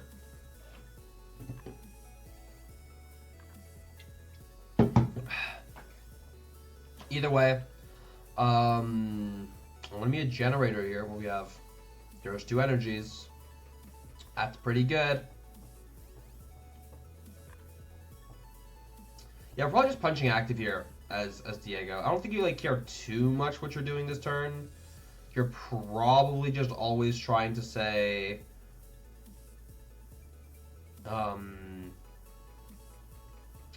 yeah, power up this hand and hope Lucas can't beat the shit out of you next turn. That's probably your best bet, right?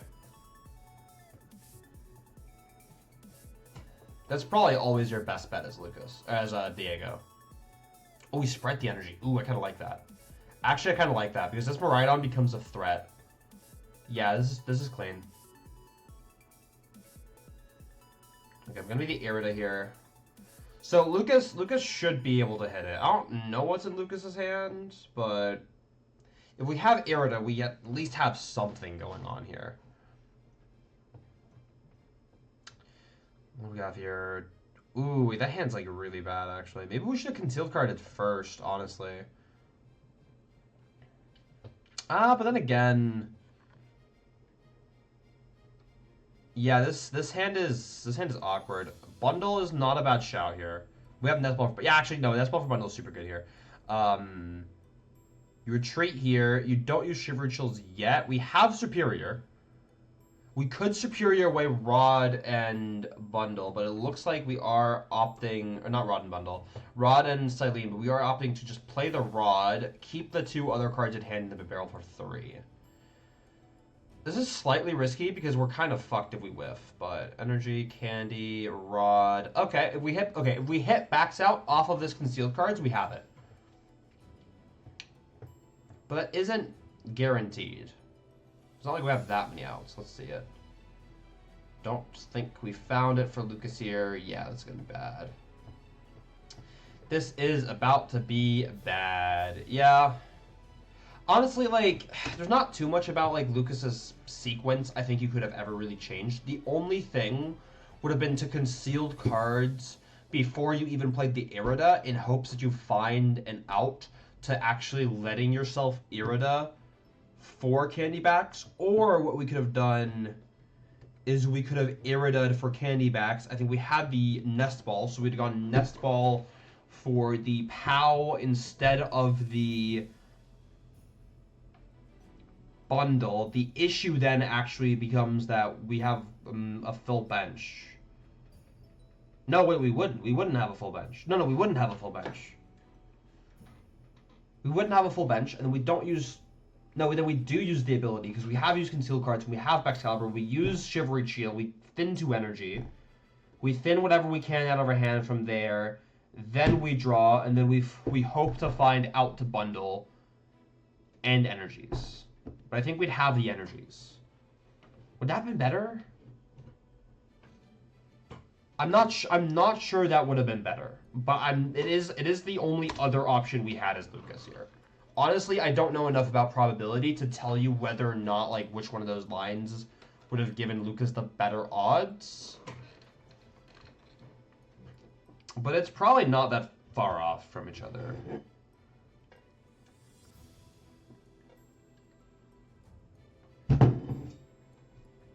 Alright, Techno Radar here for Diego.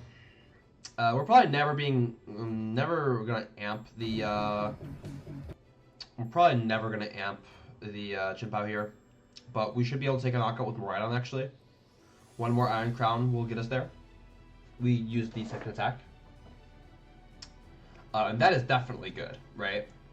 You all but force a Iron Hands from Lucas then.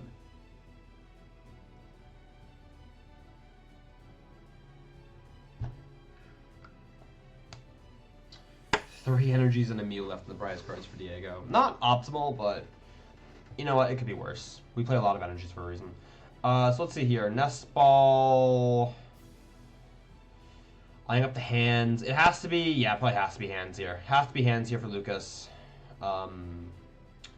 because Diego does need 2 more modifiers, actually, to be able to knock out an Iron Hands for Lucas. I say that, but the hand, there's a lot of hand. We have to find the out here. Did we get rid of Silene next turn? Oh, did we have the Iono? Yeah, we have the Iono. Okay, this is fine. Backs. If we're not insta-grabbing candy, it means we have candy in hand. So it looks like we're eyeing up a Poffin, which I'm assuming is just always Bidoof. Candy backs. We have the Silene. Okay, we have the Silene. Gonna be a super cold here. Yeah, that you should be fine to discard that, I think, as Lucas. Chien-Pao. Oh, we're gonna get rid of the Poffin. Okay, interesting. I thought we were Poffining for Bidoof, but I guess we don't have to.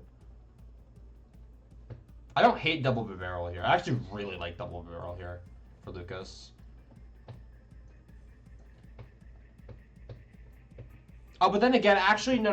Lucas is completely correct here, because if you bench lock yourself here as Lucas, you're gonna amp this turn, right? You need Diego to whiff if you want to win this game, right? So if Diego whiffs a knockout, then there's no space on your bench to actually be able to attack with the Chien-Pao. So yeah, this is completely correct from Lucas. Okay. Yeah, this is completely correct.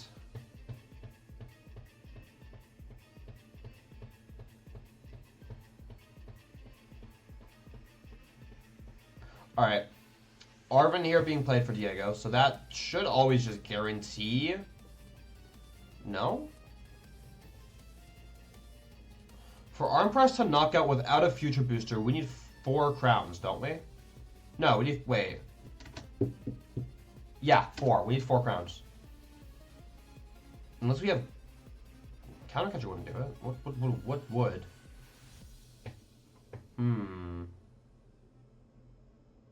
We have Prime Catcher in hand? We do. That, yeah, okay. Yeah, this is super okay. We can amp the Bexcalibur here. And we have the Heavy Baton. Yeah, this is super okay. Yep. We have Nest Ball, Counter Catcher as our last 2 cards. Counter Catcher's kind of dead. We're opting to use the Nest Ball. The Mew is prized, but I guess you're fine to get the 4th crown. There's like kind of no reason not to at this point.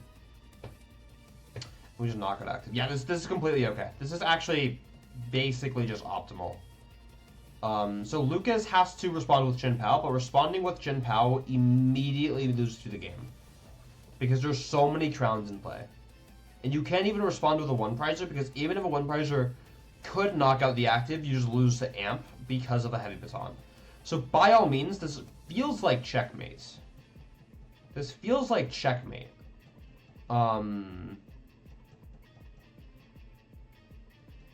But let's see here. It has to be bundle. Bundle's the call here. Actually, no, so it's not, yeah, it's not mate. Well, no, it is, because you use 3 crown arm press is still enough to knock out a Chien-Pao. Yeah. 3 crown arm press knocks out a Chien-Pao. Yeah, okay. So like what was Lucas hoping Diego promoted there? Hands, maybe?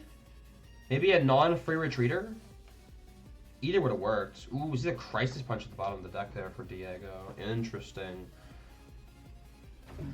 Interesting. Alright, yeah, let's go into the game 2 here. Well played from both sides. Unfortunate early game for Lucas, but Diego's play was clean. What can you do? Prizes, Heavy Ball's doing nothing. Code Breaker, Lightning Energy in the prize cards for Lucas is an issue. It's at the bottom though, so we might be fine. Yeah, Grand Over Future. Yeah, that was the only line there. That's the only line there for Lucas. But I mean, like you never expect a player at like Diego to fall for that. It's like I respect Lucas for trying, but I don't think you ever expect Diego to fall for that. Okay, Crown Pass. We have a bunch of generators, a bunch of lightning energies, and no outs to Iron Hand in this hand for Diego. Okay. Gonna be a Poffin off the bat here for Lucas. Gonna be a prize check as we grab Friggy and Bidoof. I think it's probably just like another Poffin here, right? No, it's ooh. Oh, actually no, this is fine. That's totally fine. That's totally fine. Yeah, because then we go retreat Pao, or retreat into Pao, and we get to conceal cards. We probably don't need the Slide in this matchup, so I'm fine getting rid of the Silene. Shivery, yeah, I think we have Irid in hand. We have Irid in hand here, so we are guaranteed the Baxcalibur next turn, which means we have the Friggy as well. Oh, this is super good. Or did we play the? Oh, we did play the Irida. No, we played the Irida. Okay, maybe this is greedy then. Actually, maybe this is greedy because we don't have the guarantee. So like maybe we shouldn't have maybe we shouldn't be adding as many cards to our hand. We have Ultra.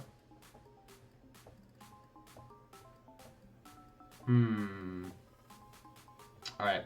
Diego is correct to hit the stop there, because you really want to use those generators on Iron Hands, but it's going to whiff it. And I think we whiffed Booster Capsule. Yeah, we whiffed Booster Capsule here. It's going to be, yeah, just pass. Okay. So now we have to hit the knockout here. As Lucas, there's an Ultra Ball. We're gonna go Shiver Shield. Okay, so yeah, I think Lucas is making the call here that like you need to hit this off of Greninja plus Pokestop because you have too many cards in hand to actually be able to barrel into your Irida. I'm gonna opt to wait. I wouldn't have hated to see the Ultra Ball being played, honestly. I guess you kind of want to hold it. Okay, now we're Ultra Balling. Yeah. Because like now you have to Ultra Ball because you don't want to hit this Bax, right? Oh, we have candy. Wait, do we always have candy? I don't fucking know. Either way. Pokestop. Prime Catcher's good. That's more of a keep in your hand for later type of card. Okay, so we already have the candy. We go concealed cards, hold the Ultra Ball, hope we find either Barrel or Baxcalibur. We whiff, we then go Baxcalibur, candy Bax, then use the Pokestop. Yeah, so this is a completely, basically perfect sequence from Lucas here. Okay, didn't see the candy in Lucas's hand, but we have the last energy from hand, and we are able to start this 2-2-2 as Lucas here. So, yep, this seems good. I like this a lot. All right, Diego's turn. Techno Radar. Let's try to actually play the game this time.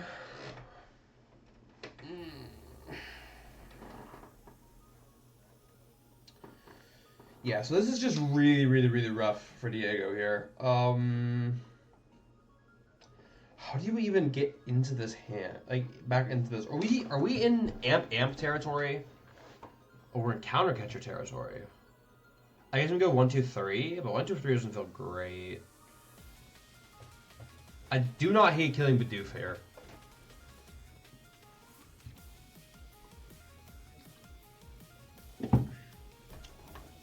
I do not hate killing Bidoof here.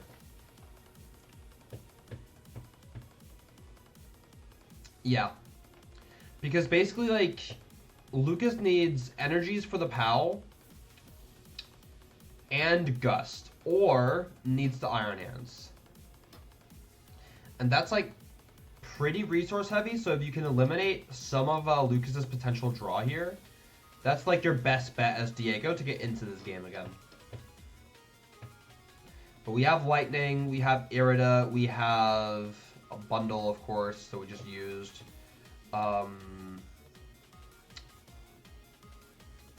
Yeah. Yeah, no, this is absolutely okay for Lucas. Do we have the energies? We have a Superior. No, we don't have a Superior. We have an Irida, I should say. Do we have energies in deck? Oh, we do have energies. Okay, we have energies in deck. Never mind, we have energies in deck. Yeah, so we get double Bidoof here. Oh, this is so clean. Oh, yeah, this is so clean from Lucas. Yeah. Because now you have the knockout. You've basically said, like, oh, you want to target my board? All right, bet. You also got the two backs. Yeah, this is, yeah. If Diego doesn't take a knockout, you kind of don't care, right? So you actually don't care about being bench locked here. Like, this is one of those situations where, like, being bench locked, like, doesn't actually change anything for Lucas. Like, yeah, sure, technically, if Diego leaves the Miraidon in the active and doesn't take a prize, and let's just pretend he didn't have Prime Catcher for a second, then yeah, like being bench select here is bad for Lucas, but like it also doesn't matter because you're so far ahead that you just win the second you're not bench select anymore. But Diego just gonna try to stay in this game and gonna arm press the Pao, but Lucas should just be able to win here. Yeah, there is a Pao and there is a Prime Catcher. Not we need to Prime Catcher, but you know. Actually, we don't have the Superior yet, do we? We need Superior. Oh, we have Codebreaker. Okay. Yeah. Cool. Yep, super clean play from both sides. See, this is so much better to watch. This is so much better to watch. Okay. Let's see here. Let's go into game number 3. Oh, I remember how this ends. Okay. Let's go with the prize cards real quick. Bundle prize is a big deal for Lucas. The backs is whatever. Prime Catcher is a big deal for Diego. Double Techno is unfortunate. The bundle can be grabbed off the heavy ball, but yeah, what we're gonna see here, if I remember correctly, is that not only did Lucas start the wrong Friggy, but also exactly 0 outs to the basic Pokemon. Which means we are passing, and hitting this knockout is not exactly difficult for Diego's deck, to put it bluntly. Okay, gonna be a Techno Radar here. For Diego here. We have another Research Generator, a Mew, a couple good cards. Literally the only thing we need here is an energy card. So like, actually low-key, yeah, Diego's kind of just that guy. Diego plays the generator, there's a lightning there, and then chooses not to take it. And we had the research anyway for like more dig, but yeah. Just play the generator to thin the card, and then you could restart, get an extra card, and then if you whiff the energy off the restart, you just go research your game. So yeah. I mean, that donk is not exactly like hard to pull off for Diego, right? But, you know, still did what he had to do. So, let's see here. Oh, is this my interview again? Hold up. This is my interview again. We already reacted to this. Actually, I even timestamped the reaction. Oh, wait. Is it like clips? No, okay, it's not. Okay, yeah, it's just the same video. Okay. It's just the same video. Yeah, we already watched this like a couple days ago. So with that being said, here we go. All right. What round is this? This is like round number 7? 6 or 7? I don't know. I don't remember. We got Abby here on the left playing Gholdengo versus Christian on the right playing Tina. I remember watching game number 1? No, 2. Game number 2. And definitely having opinions on this game. But let's see what happens here. We might have some more yelling. We'll see. Christian's going to be going first here with this Tina. I do believe Christian is playing a couple of interesting cards here, namely the TM De-Evolution and the Water Energies. No Banette package in this Tina list, which feels weird to say. That isn't really the norm, that there aren't any Banettes here. I do think the Banette is really good in Tina, by the way. If people are curious about my take on that, I think the Banette is optimal. We'll see how long that stays the case, but for now, I do really like the Banette. So, going to be a what's it called? Body Poffin here for Christian stars off into concealed cards. I actually think I would have liked to see the concealed cards first, because you're not really making a choice with concealed cards. You just draw more cards and you hit a basic. Because like you want 2 Comfey and a Manaphy and 2 Tinas, right? Like that's your board here for Christian. Is realistically speaking, it's Greninja, Manaphy, double Comfey, double Tina, or it's -1 Tina, +1 Cram, right? Or you could actually go -1 Manaphy, +1 Cram, only use 1 Comfey, and just go like Abyss Seeking funny stuff, right? But either way, I actually would have liked to see the concealed cards before the Nest Ball, unless we only want one Comfy. If we only want one Comfy, then I think we do the Poffin first, right? Also, we hit Psychic Grass off of the concealed cards. Not off the concealed cards, off of the Flower Selecting. Yeah. But it's going to be a pass for Christian here. And Abby is going to start us off with a Nest Ball for a Palkia. Seems good. You do want to be able to threaten the Manphy if possible. Okay, we're going to do a Pokestop. Getting rid of the Cypher is unfortunate, but everything else is kind of fine here. We're putting the Palkia into the active, and we're passing. Is there really nothing else in Abby's hand? Gholdengo, Palkia, Retrieval, Boss, Metal. We could have attached a Metal, but like I don't really think that achieves anything. You need to protect your gimme goal here, so I think switching into the Palkia is correct. It definitely doesn't feel good though, but I do think it's correct.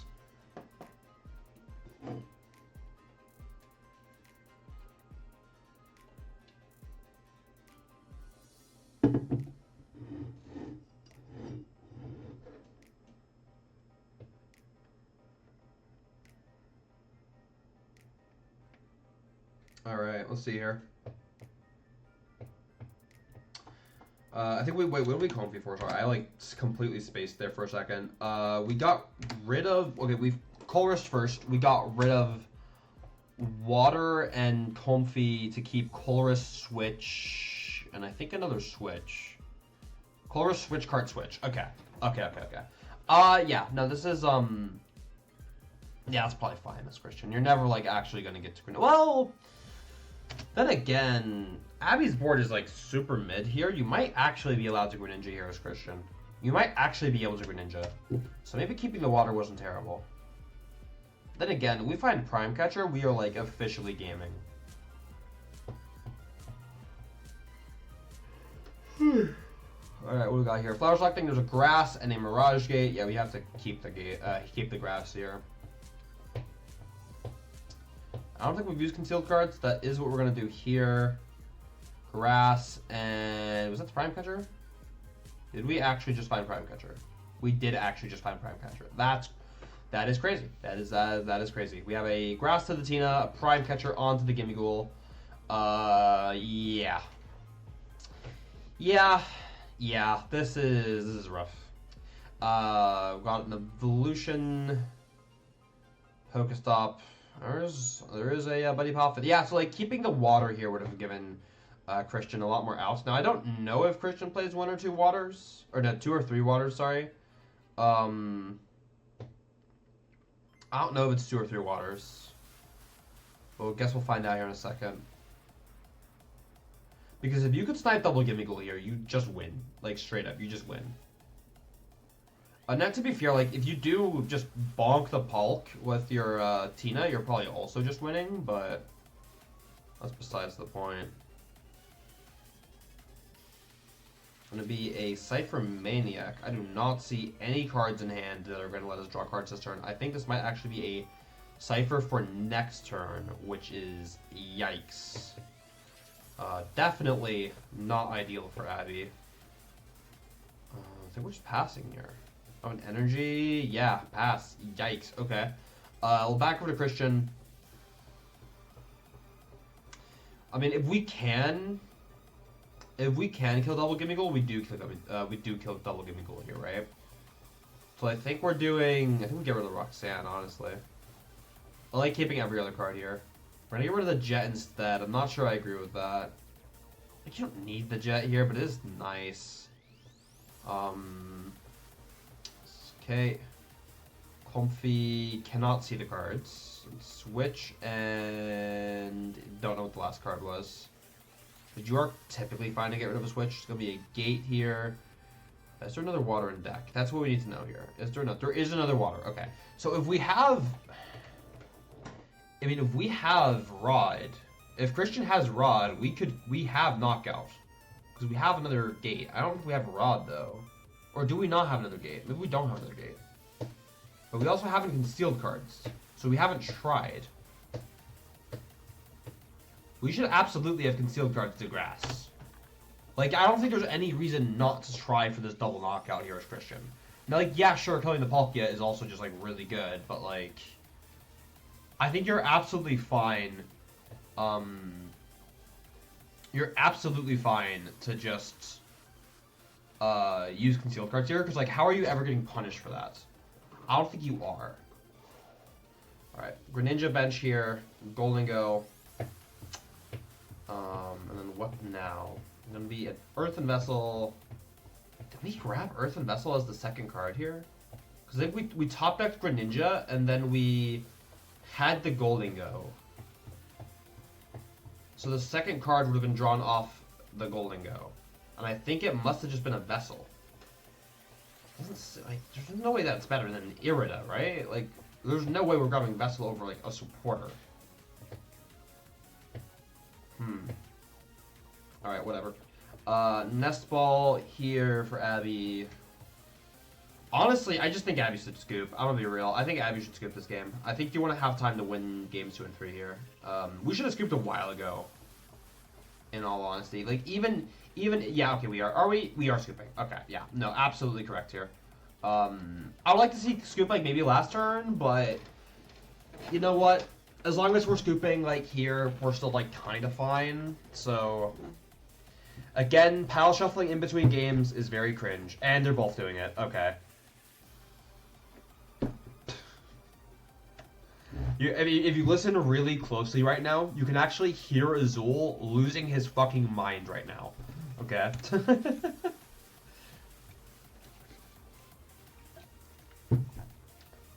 It's illegal to pile shuffle. I don't think it's illegal. But I think between games, is it not allowed? Alright, well, fucking both players are doing it. So, I mean, okay, I'm assuming, like, if both players agree that you can pile shuffle between games, then the judges won't stop them. But yeah, before the first game, it's fine. It's because a pile shuffle isn't legally considered a shuffle. I'll just explain to the rest of the chat. Pile shuffling is not legally considered a shuffle. It is considered a card count, right? If you pile shuffle your deck at the beginning of game 1, like before game 1, right? The whole point is not to shuffle your deck. The point is to count that you have 60 cards, right? I think it's completely fine if people want to pile shuffle in between games, as long as, and only as long as, both players agree that they are allowed to do it, right? Because it's technically just like a long-winded shit shuffle, right? It's a shit shuffle. But if both players start pile shuffling, right? Yeah, if both players start pile shuffling, like, as a judge, like, you're not gonna tell both players don't do that, right? But obviously, if I sit across from someone, we just played a long game, my opponent starts pile shuffling, I'm calling a judge because that is illegal, right? It is not low-key. There is nothing low-key about it. I think for a lot of players, they just don't know any better, and that's fine. But, like, that's why we talk about it, right?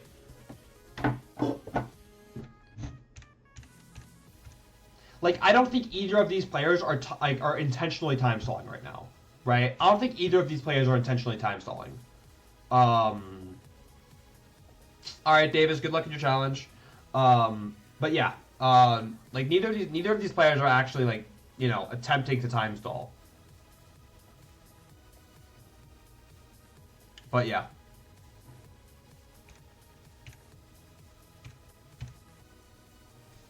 I think, like, if both players agree to power shuffle, I don't have an issue with it. But that doesn't change the fact that it is not a legal shuffle. It is not considered by the rules of the game to be a legal shuffle.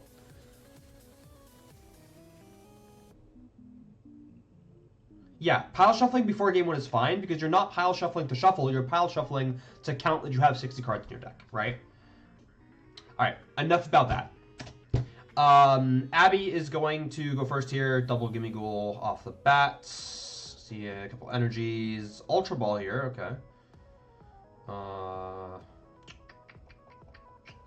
Hulk seems fine. Yeah, this is super good. You're, like, immediately threatening the Greninja play. I like this a lot. I like this a lot. And then what now? What do we have here? Do we have another energy? We do have another energy. Perfect. Okay. Sealed cards, just hit an Irida. That's pretty nice. And then I think we're probably just passing, right? I think we're probably just passing. Okay. Gonna be a Poffin stars off here for Christian. Probably just Comfy Manaphy, right? Yeah. If both players have the same color sleeves, it's okay to pile shuffle in between games. What the fuck does that even mean? Do you mean to count your cards to make sure you didn't steal opponent's cards? That's not an excuse. That's not an excuse to pile shuffle. Just keep track of your cards.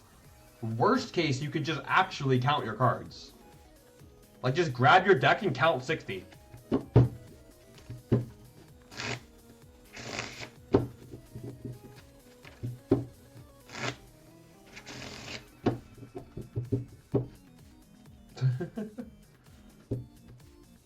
Alright.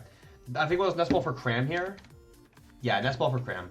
Yeah, it's fine. I like the Cram here. I low-key kind of like Abyss Seeking more, but we already used the Jet, so it's fine, but... yeah. Fun fact, it's faster count in one pile than in 6. True. Pokegear for Boss. That is not a Colress. Alright. Guys, enough about pile shuffling. Christian's gonna bench second Tina, and it looks like it's gonna be a pass here. I don't hate this board for Christian, although I would have probably just preferred to see the flowers, not the flowers, the Abyss Seeking here. Although the Abyss Seeking is like, well, no, the Abyss Seeking is fine. The Abyss Seeking is fine.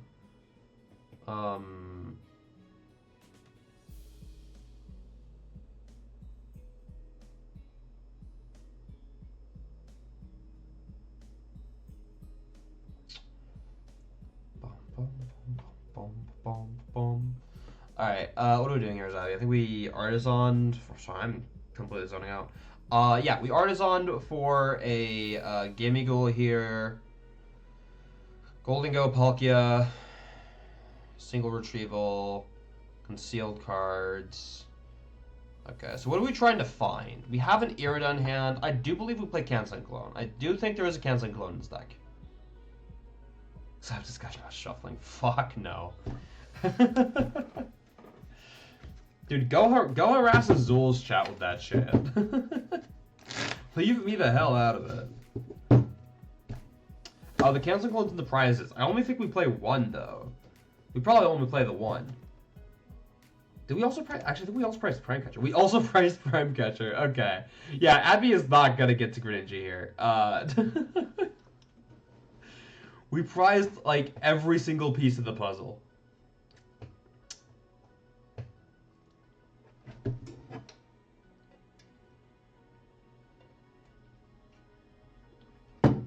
Me a Palkia grab. Okay. I guess that much is just thinning, and then the switches for the Gholdengo. That's fine. You get the coin bonus for 2. You knock out the Comfy.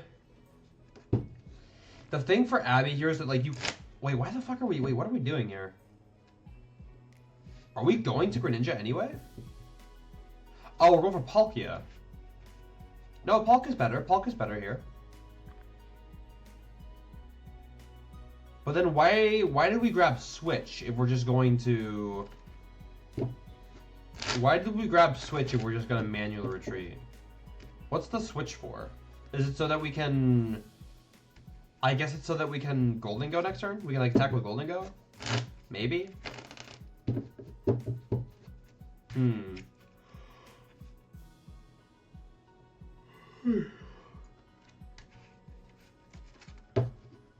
not sure. I mean, I guess, like, we didn't really need anything else, but yeah. Oh, okay. No, that makes sense then. That makes sense. I thought we had the energy in hand. Alright. Sorry, let me catch what the hell, as we go...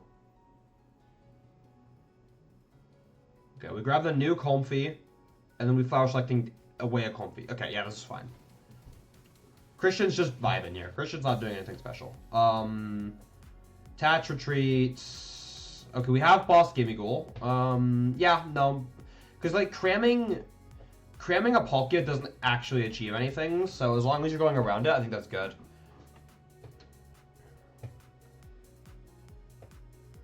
Deck thinning? What do you mean? Alright, Nest Ball.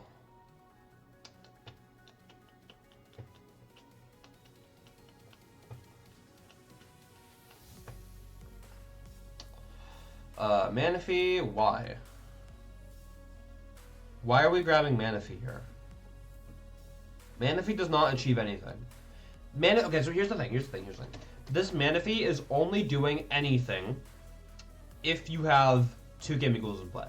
Because if you bench this Manaphy and you bench another Gimmighoul, okay, well, so then you have 1 Gimmighoul, which means that a Christian Greninjaing it achieves nothing, right? Or achieves very little. Whereas if you bench double Gimmighoul, that's bad, right? Because you Greninja'd. So if you just bench 1 Gimmighoul and nothing else, and you get the same intended effect. Because, like, Christian doesn't want to, like, 90 to set up something, because the Tina already one-shots everything. Unless it's, like, 90 to set up a Greninja, but then you're, like, going into odd prizes, so it just kind of doesn't do anything. So the Greninja, like, yeah, no, this Manaphy should just always be a Gimmighoul. And if we don't have a Gimmighoul, it should be nothing. Because it's just a Sableye target now. This is just a Sableye target. And one that we don't need to have. Oh, we have Boss Tina. That's huge. We're going into Roxanne here, but our hand is like... Or sorry, our board is like super well positioned to handle Roxanne. Right? Because you have the double Gholdengo. Like, it could be better, but it could certainly be worse. 90 to set up Devo? Well, so first of all, Abby doesn't know that Christian plays Devo. Abby does not have this information. And most Tina lists do not play Devo.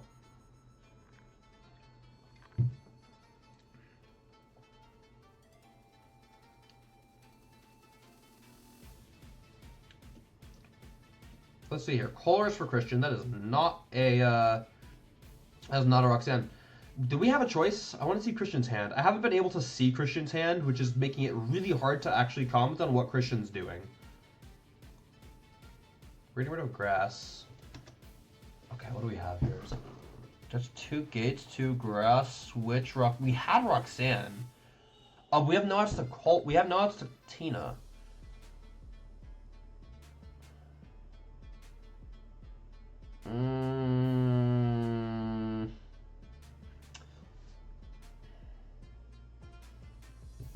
I think I would have much rather I would much rather seen the Roxanne there, because like you still have a Comfy, and you have the 6 cards you draw off the Roxanne to like actually help you get the Tina. Because if you go Roxanne kill active with Tina, right? There's a very real opportunity where there's a very real chance, that Abby doesn't have the knockout, and if Abby doesn't have the knockout, you take an additional knockout, and then you just have the freest Sableye kill Manaphy for game. Oh wait, if we don't Colress, I actually don't think we hit 7. If we don't Colress, we don't hit 7. Okay, so maybe the Colress is right here. It doesn't feel good, but it's probably correct. And then you just Roxanne next turn. Like you're giving Abby an extra turn to thin the deck, and like give herself more outs to get out of this. Counter catcher Manaphy. Okay, that's fine. So Abby going, getting super punished for this Manaphy bench. Like this could have been a Gimmighoul, and like at least sort of an upside to benching the Gimmighoul, because if Christian hadn't done that play, then you'd have an extra Gholdengo. There's just no reason that Manaphy should ever have been on the board. But whatever. Alright, coin bonus into Cypher Maniac. That's pretty good. Concealed cards. You do want to have a couple energies in discard here as Abby. Also, now I think you can actually go for a Gimmighoul and like kind of be fine with it. Because like Christian's never going to target that Gimmighoul. But it's going to be a whiff on the Nest Ball here. Actually, well, so we know there's a TM Devo, but Abby doesn't. But I think this board is fine for Abby. Pokestop, Fat Whiff. Coin bonus into Roxanne. Yeah, we take the knockout here, we go to 2, and we just threaten to kill Tina for game here. I think this is fine, it's Abby, right? I think this is completely fine.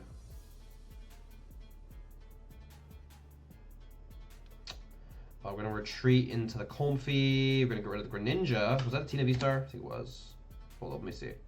Yeah, it's Tina Vstar. We have to keep that Tina Vstar. That's fine. And then I think this is the turn we're going for the TM Devo. No, it's not. No, it's not. We're going Roxanne Sableye. Roxanne Sableye here.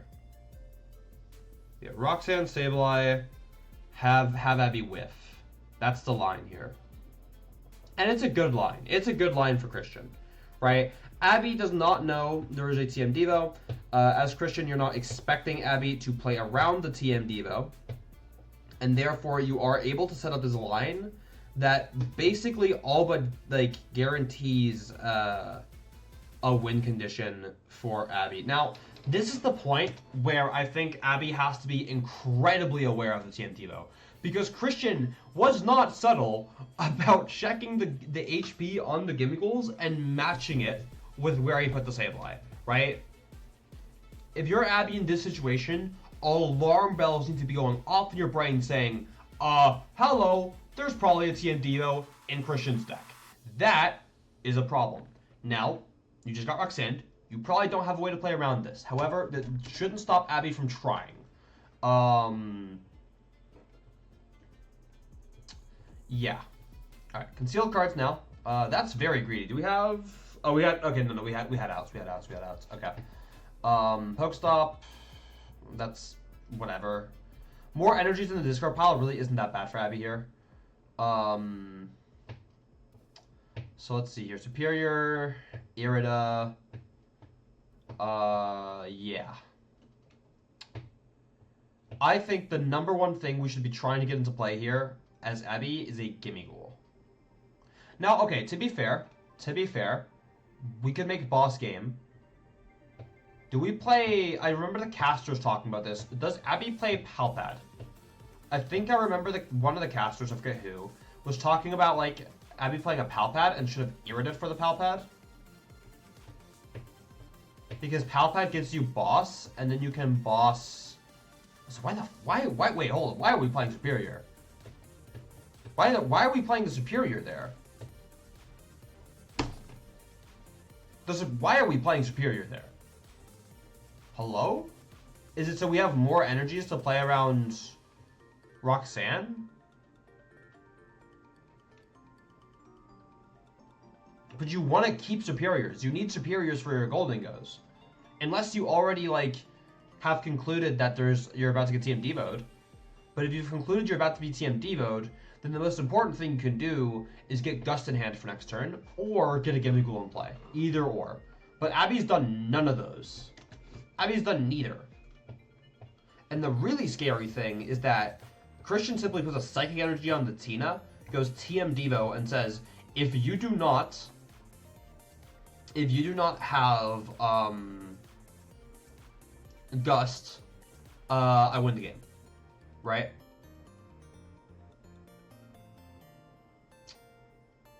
Here it comes, confusion to start. Oh god.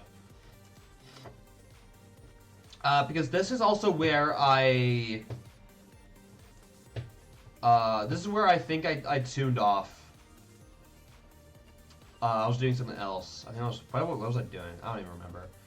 Fucking Saturday shit. I was probably just vibing. Anyway,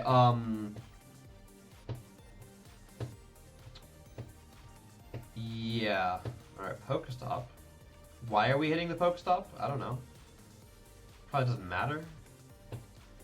What are we digging for? Roxanne, maybe? There's an Iono. That's good. That's good. That is very good. Iono to 1? TM Devo? This is so... There's, like, no way Abby comes back from this. Except I know she does, and that terrifies me. One card for Abby. TMD Evolution. Yep. Those go to the hand. Palkia goes to the hand as well. The Gimme Ghouls are dead. They're dead, Abby. Abby, the Gimme Ghouls are dead. Put them in the discard pile. Do we need to re-TM Devo? Energy? Alright, Abby was just fucking vibing with that shit. Alright, anyway. There is Irida Canceling Clone in hand. That's good. I do not remember if we have Prime Catcher in deck. I know it was prized, I just don't know if we drew it. Pokestop? Superior, Palpad. That's really good. We can now Palpad back Double Boss. We can Palpad back Double Boss. Oh, we have Prime Catcher. Okay, so she's just better like that. Homegirl hit the nuts. Easy.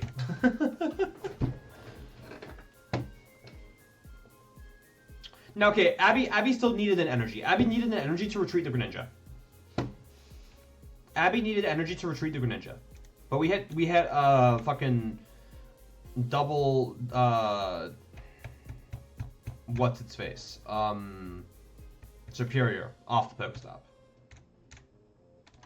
Alright, we're going into game 3, and I think Abby, this is like the third time Abby prized Prime Catcher? Second or third time. Double Grass prize for Christian, double Ultra Ball, yeah. Alright, we have like 3 minutes left. There is absolutely no way this game is finishing. So I'll just let the players do whatever. Oh, did we just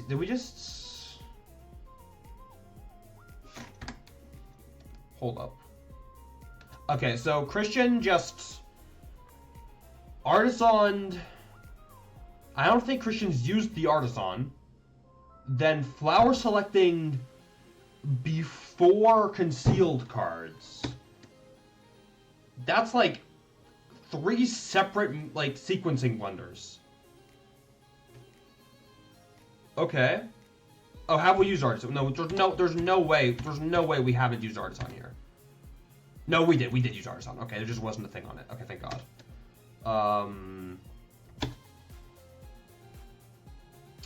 Okay, we had used Artisan, but using using flower selecting before concealed cards is wrong like 90% of the time. The only time it's ever not wrong is if you have a debate in your hand over which energy you need to discard, and your flower selecting could impact your choice, and even then, it's not always correct. It's like the only example I can think of off the top of my head where it might be. Alright, either way, Abby is going to grab Manaphy and Gimme Ghoul. We have a bunch of Gholdengos in hand, energy, shuffling the... No, we're looking at the... Oh, it's Artisan. We're going Artisan here. Okay. Also, minor gripe. Abby benched a Pokemon before the game starts, and that's always incorrect in this format. Because you are giving away information. If you go first... if you go second and you bench a Pokemon, right? Before the game starts, unless it's like Spiritomb against Mew, and you're going second, that's last format, right? Or like Spiritomb against... I don't know, any Rotom deck, right? Any Rotom deck. Then Grabber? Okay, I don't think we're playing around Grabber. Yeah, you're just giving your opponent more information, and in the worst case scenario, like you can get bundled into something you don't want to have the active. Now, granted, it's 2 Gimme Ghouls in this case. Obviously, it doesn't matter which one's the active. So, yeah, it looks like it was just a. Do we call for family? Oh, we did call for family. Oh, that's hype. Okay, hype call for family. Dope. Isn't this game 2 though? No, this is game 3. This is game 3. This is game 3 with 1.5 minutes left on the clock. Chorus here for Christian. So let's catch what the chorus was. It was Puffin and Psychic and Tina. Okay. I think we got rid of a Cram. Did we get rid of Cram? We got rid of Cram. Okay. Not sure I agree with that. It's kind of hard when we can't see all of Christian's awesome, but whatever.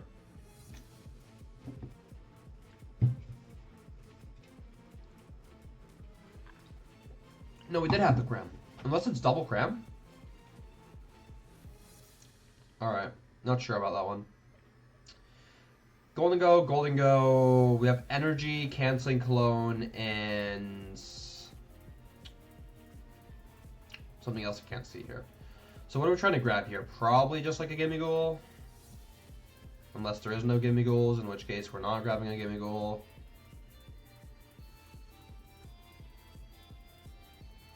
And time has been called. Okay. So Abby's turn 0, and neither player can win this game by deck out or by prize cards or by bench out. So Abby's play. Can we just skip through this? Like, time has been called. Unless like the round timer that we see isn't accurate. Yeah. Okay. There we go. I'm about to say.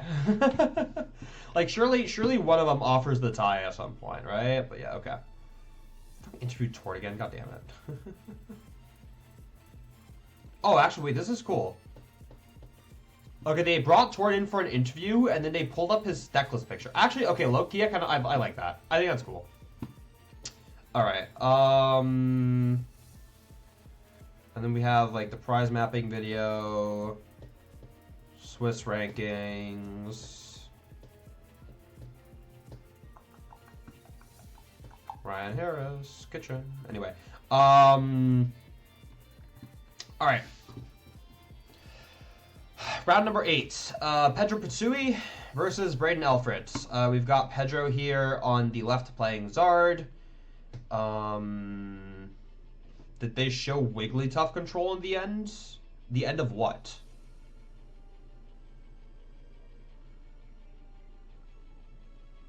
Here? I don't know.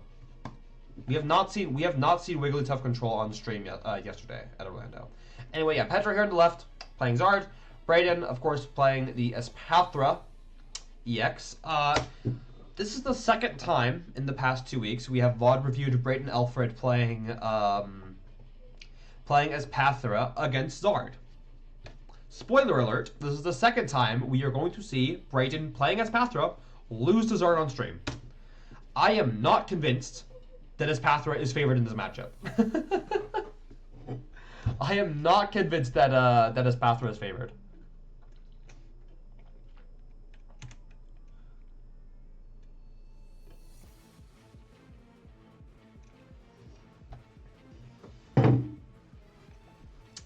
Alright, Pedro's going first here with a Rotom start.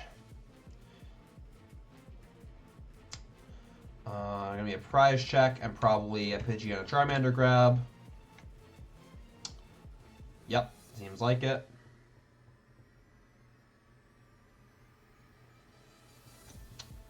And then what do we got here? Do we have anything else, or is this just going to be an instant charge? It looks like it's just going to be an instant charge, and honestly, I think that's fine. So, going into Braden's turn, Xatu, Energy, Research, Banette, Espathra, Energy. Yeah, that's fine. That's completely fine. Flittle, Poffin, and what? We definitely want second Flittle, and then our last card is probably also a Flittle, maybe a Xatu. Either or, I'd be kind of okay with. Yeah, this is fine. Just fill the board with Flittles. And then actually, crazy thing here, we have a Shepherd's first attack, which is item lock on a coin flip. This could potentially, like, win Braden the game on the spot. It did not, unfortunately. It would have been funny, though. It would have been funny. But, yeah. Gonna be another Poffin here for Pedro. Probably just Mander. Mander seems like the most reasonable grab here. Hand looking alright for Pedro. Have a Lumen. Actually, maybe there's not a lot here. No, it's gonna be an Arven. Oh, no, Arven gets us there. Arven gets us what we want. Yeah, we have Candy, Forest Seal. We just set up the Pidgey here. And then we go Zard, and we go Force Stone for the Candy. Second Candy, right? Yeah. Or not. I don't think it matters. Unless we already have an out to Zard in hand. Oh, we already have a Zard. Okay, never mind. Yeah, we have a Zard.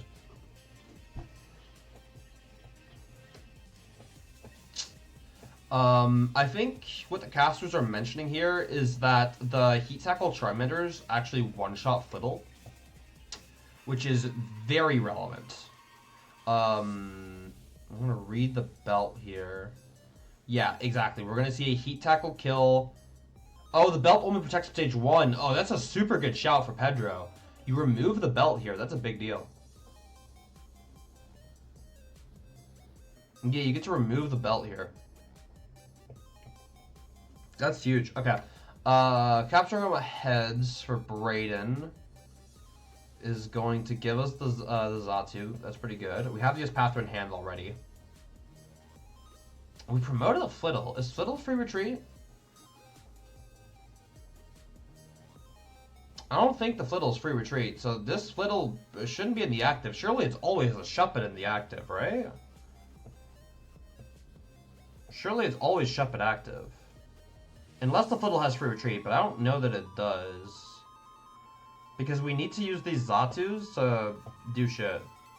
Oh, it has free retreat? Okay. If it has free retreat, then this is fine. Yeah, if it has free retreat, this is completely fine. Okay. Zatu number 1 whiffs the energy. Okay, no, this is fine. This is fine. Yeah. Yeah, it's just gonna be 1 here. Your Espathra should be taking a hit. Actually, no, you're not surviving Max Belt anymore. You're not surviving Max Belt anymore. So energy Max Belt for Pedro. Maybe we should have Heroes Caped the active.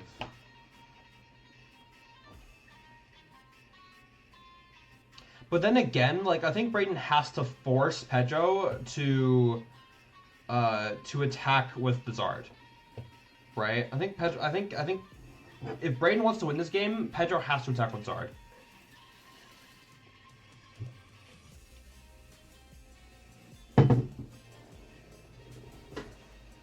Alright, let's see what the Pidgeot grab was for. It's going to be a boss. Seems reasonable to me. We can boss. Yep. We can actually kill the Hero's Cape Flittle with the Zard. I actually really like this. Maybe Max Belt would have been better, but I actually don't know if we even play Max Belt as Pedro. It's kind of hard to know. We'll find out later, I'd assume. If we have a Max Belt, I would have preferred to see the Max Belt, but if we don't, then obviously this is better. Roma, the Tails, I guess it's fine here. You get a Flittle, yep. We have a boss, a Kazam, a couple different draw supporter options here. Ultra Ball. What's the Ultra Ball grabbing us? Yeah, it's gonna be that Baby Banette. Seems good to me.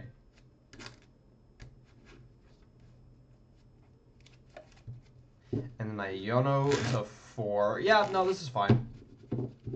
This is absolutely okay as Braden. I mean, like, you're kind of still in a shit spot, but, like, you need to do stuff, and you need to kill the Zard. Right? Realistically speaking, Pedro probably needs both Rod and Zard to take, to punch you next turn. The issue is, though, that, like, now Braden is, Pedro is in range of knocking out the, Espathra. Because Braden does not have a tool card here. So let's see. We need Zard and Rod, right? Because we need 3 energies to attack with the Zard into an Espathra. Oh, we do have the Mist energy, though. Do we have 2 energies? I think we do. I think we do have 2 energies. Although, worst case, we have Arven for Rod. I think that's probably what we're seeing here. Yeah, we're eyeing up the Rod here as Pedro. That's fine. Because then Pedro goes to 2. Oh, no. A team... No, we're still rotting. We're still rotting. Okay. Yeah.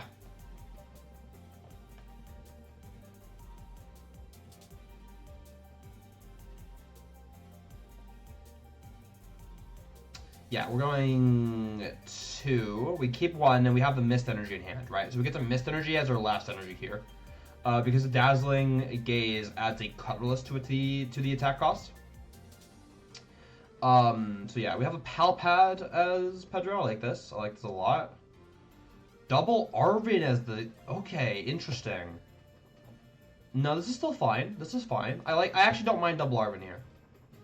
It's interesting, but I think it's okay.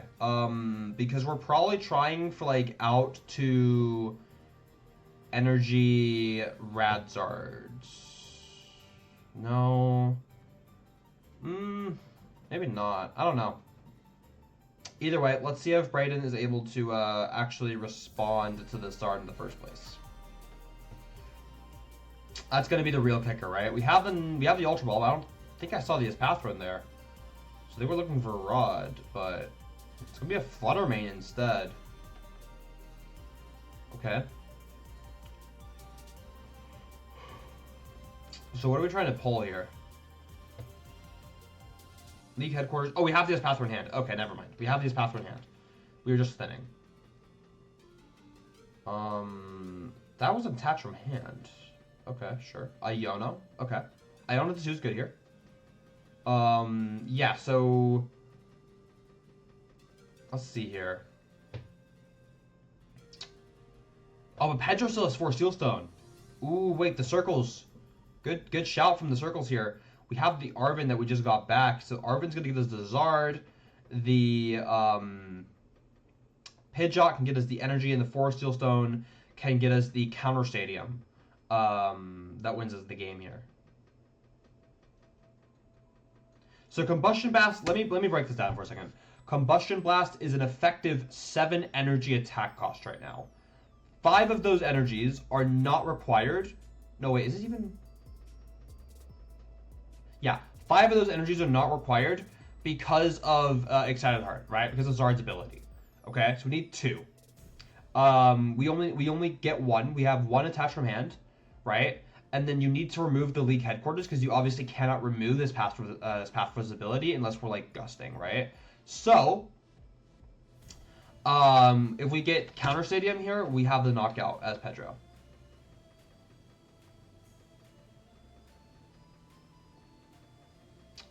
And I'm assuming that is what the circles are talking about right now. That's what the circles are trying to explain. Now, what are we debating? I think it's like a judge ruling. But, like, there shouldn't be a judge ruling here because it is just Excited Heart for game. Yeah.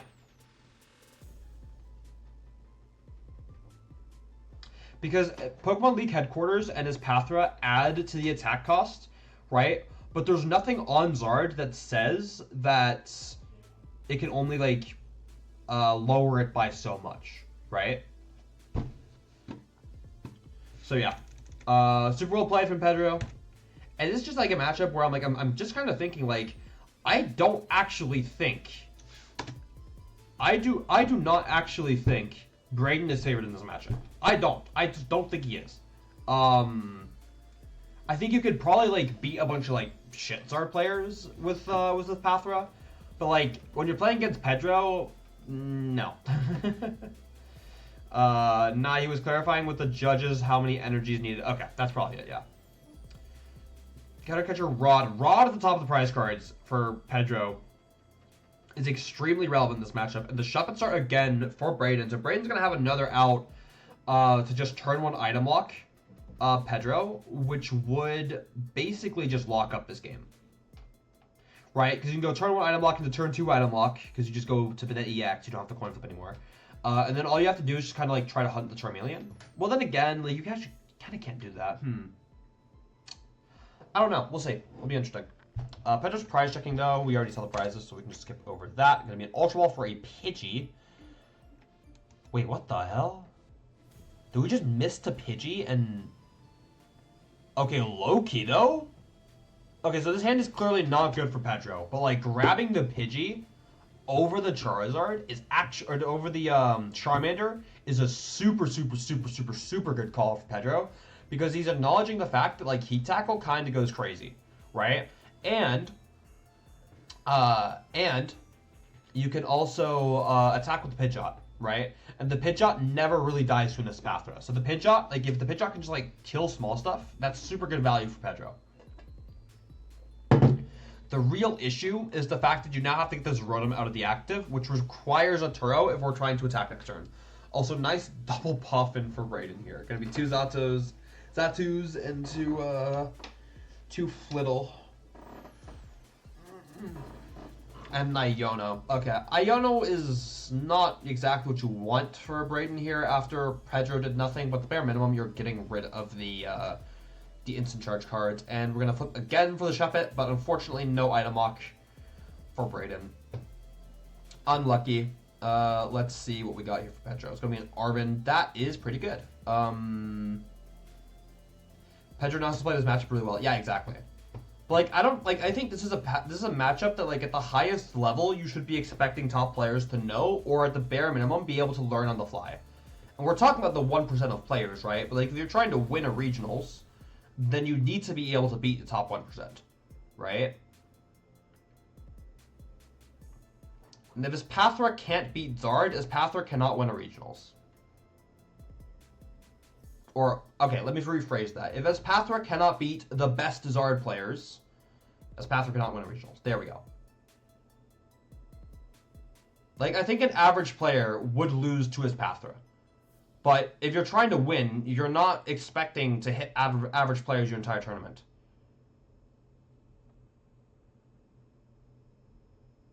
Yeah. Well, we saw Braden, like, everyone has access to 2 separate case studies in how Zard beats Espathra. So, like, if you're a Zard player, if you're a Zard player, right, you have really no excuses to still be losing to Espathra when you have 2 different games you can study to figure out how to beat it. And also, Braden not hitting item lock is not a reliable strategy. Braden is not banking his win condition on a coin flip, right? That's like just icing on the cake, right? For Braden. You cannot go into a matchup and say, oh yeah, I'll just flip heads on turn 1. Like, that's not a reliable win condition. And even then, like, the Charmeleon makes it so that the item lock doesn't even do that much. Because you item lock, if Pedro finds out the Charmeleon fast enough, right, you can't actually remove the Charmeleon. Because if you remove the Charmeleon, the item lock breaks, because you're only doing 30. So you have to, like, 3-shot the Charmeleon. Or you have to get, like, Radiant Alakazam, but you can't even Radiant Alakazam, because I don't think you can... No, wait, no, the ability on Charmeleon is only for attacks. Okay, no, you can Radiant Alakazam there, never mind. I'm just yapping.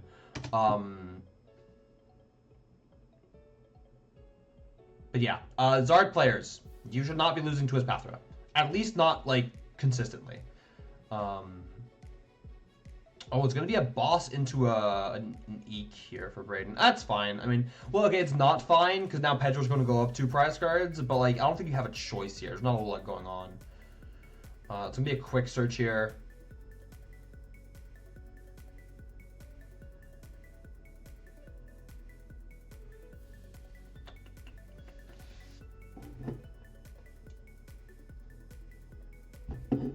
Candy Zard. Now our Zard gets to start threatening stuff, and we of course get to retreat our Rotom.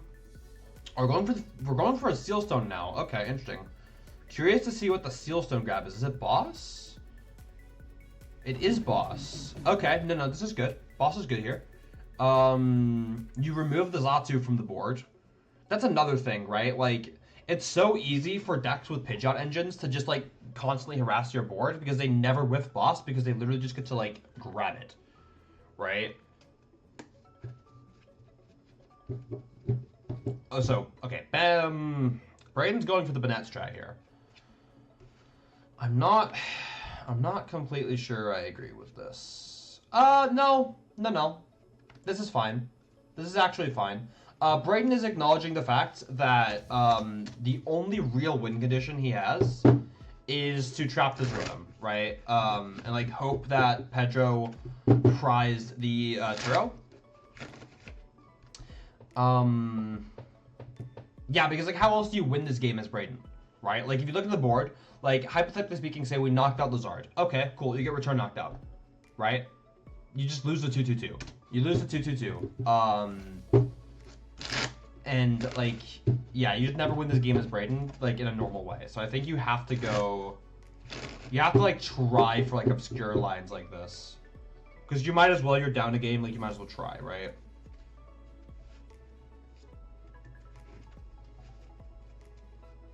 But yeah, Pedro has the energy. I'm gonna see the knockout on the Banette. Pedro's gonna go to 2 prize cards, to Brayden's 6, and then it's just GG's. Brayden can't even knock out Zard since there's no Zatsu play. Yeah, exactly. Like that too. That's another thing. Like targeting the Zatsus here, just like it's so much value for Pedro. It's so much value. Right? Like there's so many. There's always something Pedro's getting value for bossing. But yeah, let's hear League Headquarters. Not even Iono. Ugh. I mean, I guess like Pedro can hit active, but no, it's gonna be a pass. Okay. I mean, Pedro's not knocking out anything. Or I said Brayden earlier. Yeah. Pedro's not knocking anything out.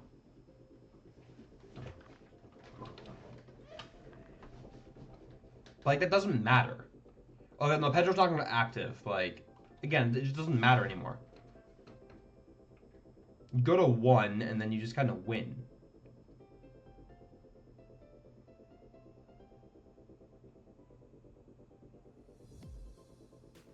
Yeah.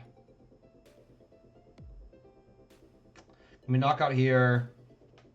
What does Brayden do? What does Brayden do here? What is there left for me to comment on? I think Brayden has played to his outs. I don't think Brayden has made any like major mistakes or anything. I just genuinely think that this matchup, when Pedro plays at the level he's playing at, Pedro just wins. Pedro just kind of wins, right? I genuinely think this matchup is favored for Zard. Because, I mean, how else are you explaining Brayden getting 2-0'd twice on stream, right? Brayden's not a bad player, by the way, right? Last I checked, Brayden's a regional champion. I think he won, like, I want to say it was Milwaukee in 22.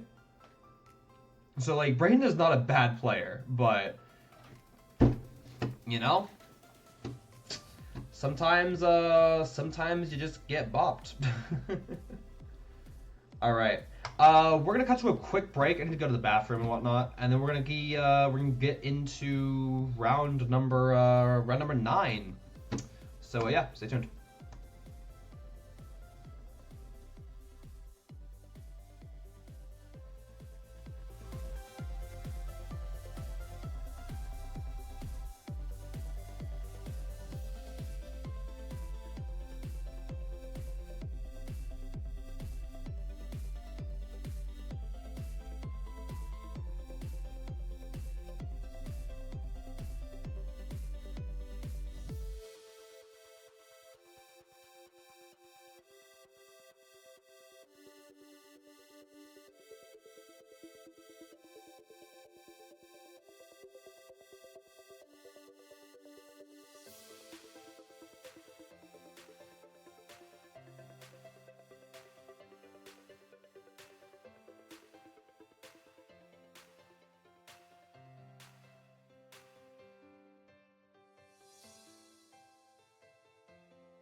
And we're back. All right, how we doing, guys? So before we get into round number 9, I actually do want to like talk about the meta breakdown a bit, because this is super interesting. So Zard being the most popular deck should not come as any surprise after EUIC, right? God, my nose is super itchy all of a sudden. Yeah, after EUIC, Tord winning, right? Tord's a very popular player. Tord is, Tord. So a lot of people copying Tord and saying, hey, Zard's that deck, right? Makes sense. 22%. Next most popular deck is going to be the Pao at 9. And 9, Pao had like really mid results at EUIC. But honestly, I don't think that's like necessarily Pao's fault. And I think Pao is still like a really good deck in this format. But I do think a lot of players who brought Pao stuck with Pao because they either went to a UIC and then want to switch decks like right before, or they had already committed to Pao before UIC. I don't think a lot of people looked at the UIC and went, "Oh yeah, Pao's super good." Like, not that Pao isn't good to like the finalist decks, but like you're not exactly having a good time into Banette, for example. Banette as a card is like not super nice to Chien-Pao. That aside, I mean we're looking at like Turbo Hands, Lost Tina, Roaring Moon, Lugia, all and Pao really all at like this roughly the same percent range. Lugia fell off heavily, and I think that's kind of because people have kind of just said like Lugia is a casino, like kind of a casino deck, right? And Iron Hands is just kind of just, pretty popular, right? Third most played deck, and just very good, right? So I don't really think Lugia is like super well positioned right now. Moon, getting into the top 6 here, super interesting. I do think that deck is really good, though. I think the Dunsparce engine is really nice, so I do understand why it's here. And what I'm curious to see is whether or not they show us the best of the rest. But it doesn't seem like they will. Yeah, they won't. Alright. Well, I'm sure they'll show us tomorrow, so we'll go off of that. Okay. Round number 9, I remember watching this live, and I remember having opinions. But it's going to be Israel Sosa on the left here playing Arc Goodra versus Cole Renly playing this Paradox box here. So, notable things to note here. Mist Energy for Israel is not great. It is not great. You are expecting to get Roaring Moon, and not having Mist Energy is bad. You'll surprise Bidoof, you'll surprise Goodra, but like those are like, it should be 2-ofs, so it's not like you can't win without them. Cole prized the Force Seal Stone at the top, which is unfortunate, but not terrible. Double Gates in the middle, though, do not feel great. So yeah, let's see how this. Oh, I remember this. Yeah. So let's see what happens here. It's just gonna start off, and it is just going to be a Hero's Cape to the Skwovet and a pass of the turn. This Skwovet now has 160 HP, which means normally Cole would just need a Cram Play, a Cram Spit here to win, but now Cole is also needing the what's its face? The Lost Vacuum. Yeah, this Skwovet's going crazy. So let's see what we have here. Cole's gonna prize check, gonna grab double Comfy, and concealed cards into, I think, Moon Nest Ball, if I'm not mistaken. It's gonna be a Nest Ball for the Cram. And now we're gonna try to dig for this knockout here. Notably, the Pokemon League headquarters does exactly nothing right now, at least it blocks the Cram. Because the Cram just says ignore all attack cost. So we did get rid of Heavy Ball and a Switch Card here. It's fine for Cole. Switch Card Dark Energy, we're going to debate it for a second. You can get rid of one of either, but you probably get rid of Dark here. I think that's fine. You just really don't want to get rid of another Dark at this point. It's going to be Rod Hoopa. You definitely keep Hoopa. You're against Dark deck. Switch here, and it's going to be a Spit. We do not find the Vacuum. And I do believe Israel did top deck that Nest Ball. So we have a game to play here. We have an actual game here. So let's see here. Arc grab for Sosa. I see DTE in hand. Boss. Can't really catch what else we have. Not a lot, though. It's going to be a Skwovet into an Iono. Of course it is. Every bloody time. Israel's playing Goodra. Israel's playing Argu. There's going to be a pass here with the Skwovet still in the active. Yeah, this is fine. This is completely fine. It's going to be a Poff in here for Cole. Not sure that I like the triple Comfy. I don't hate triple Comfy, but I don't know that I like triple Comfy. It's going to be a concealed cards.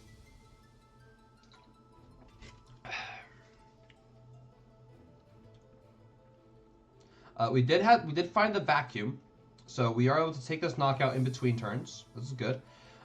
Prime Catcher. Now to bring up the arc, this is really interesting. Oh, I remember. Okay, so we Prime Catchered our Cram out of the active. Did we have any other switch cards as Cole here? We at least had energies to retreat. Okay, I'm going to keep that in mind because I might have to say some things here. I don't know how that's better than Tina against Zard, but maybe Cape is not worth trading. I don't think it's for Zard. I think the idea is that Goodra is just a good card, and Arc is good at abusing Goodra. I don't think it's deeper than that. I'm gonna manually retreat here. Okay, hold up. What are we keeping instead of the second Dark Energy? Because Hoopa and Roaring Moon are like your... Okay, it's Colress. Hoopa and Roaring Moon are like your two most important attackers here for Cole. Colress here. Getting rid of hands. I think that's fine. A Nest Ball, I'd probably have to. You keep the Hoopa, the... what's it called? Hoopa. Hoopa, what was it? Hoopa, Skateboard, and something else. I forgot. Either way, so no, I mentioned the Prime Catcher here is that now Cole basically just wasted his Prime Catcher, right? We didn't have to play the Prime Catcher to get the arc in right away. That could have been the manual retreat, which could have snowballed into more switch cards, right? Cole also doesn't have to go for a knockout here. I think as Cole, you're like completely fine to just chill, especially if Israel has a Goodra in the active. If Israel has a Goodra in the active, then Israel has to find switch card as well to be able to do anything, which is another card that Israel has to grab off of the arc that isn't like a judge, right? Which is like the main card Cole is scared of here. So yeah. Also, this Artisan is like also like kind of completely wasted because I don't actually think Cole Artisan for anything. Yeah, Cole did not Artisan for anything. Just used it to get rid of the league headquarters, but that just gave Israel a free Bidoof. So yeah, not a super big fan of that, unless we're just trying to play around Judge. But I don't know that that's the line, in all honesty. I think you're getting Judged anyway, but we are going to get Irried, and it is going to be double Rod Yoinked here, which is really, really, really rough for Israel. Not for Israel, for Cole. And this hand is also just super mid. Yeah, we completely wasted our Artisan as well. The Artisan should not have come down. Because now we need to find so much for Cole here. And also, you have one Rod left. It's 4 Rod in Cole's list. You have 1 Rod left to be able to do literally anything in this game. And you're down like a very relevant amount of energy. So we're going gate here. We gate for water. Was not a Darken deck? Was it? I think it's just water energies. Okay, so like I know we need a water to play around the league headquarters. But if we're gating for 1, there is no way the gate here is better than just going for the Comfy first. Colress first was also correct. I don't know if we had the Colress though. I think we got a Colress off the flower selecting. Okay. And then what are we doing here? We're getting rid of energy. I still think we can get rid of energies here. We go into the Cram, we attach. So I remember watching this live and like thinking that Cole was like fucking up really bad. And I don't get me wrong, I don't like this board state as Cole, but I'm trying to think, like, what else could you do as Cole here? What else can we do as Cole? Benching this Hoopa feels really mid, but like, and also you're getting 0 value from this spit. This is a 0 value spit.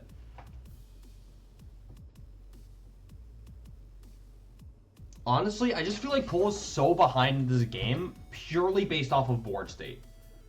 And we're bossing the Hoopa. Yeah, that's yikes.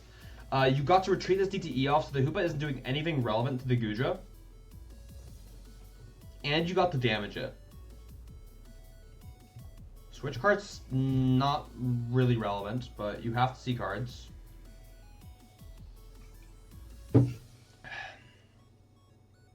What's this? It's Mew Nest Ball.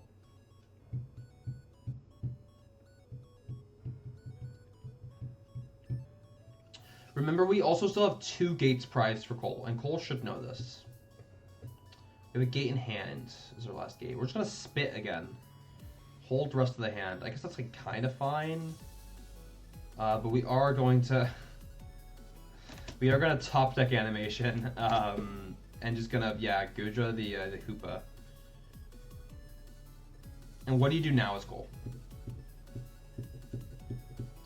The answer is bench Mew. I don't know that I agree with that. And this is going to be the last draw of the game. It has to be energies. Dark Water Lightning.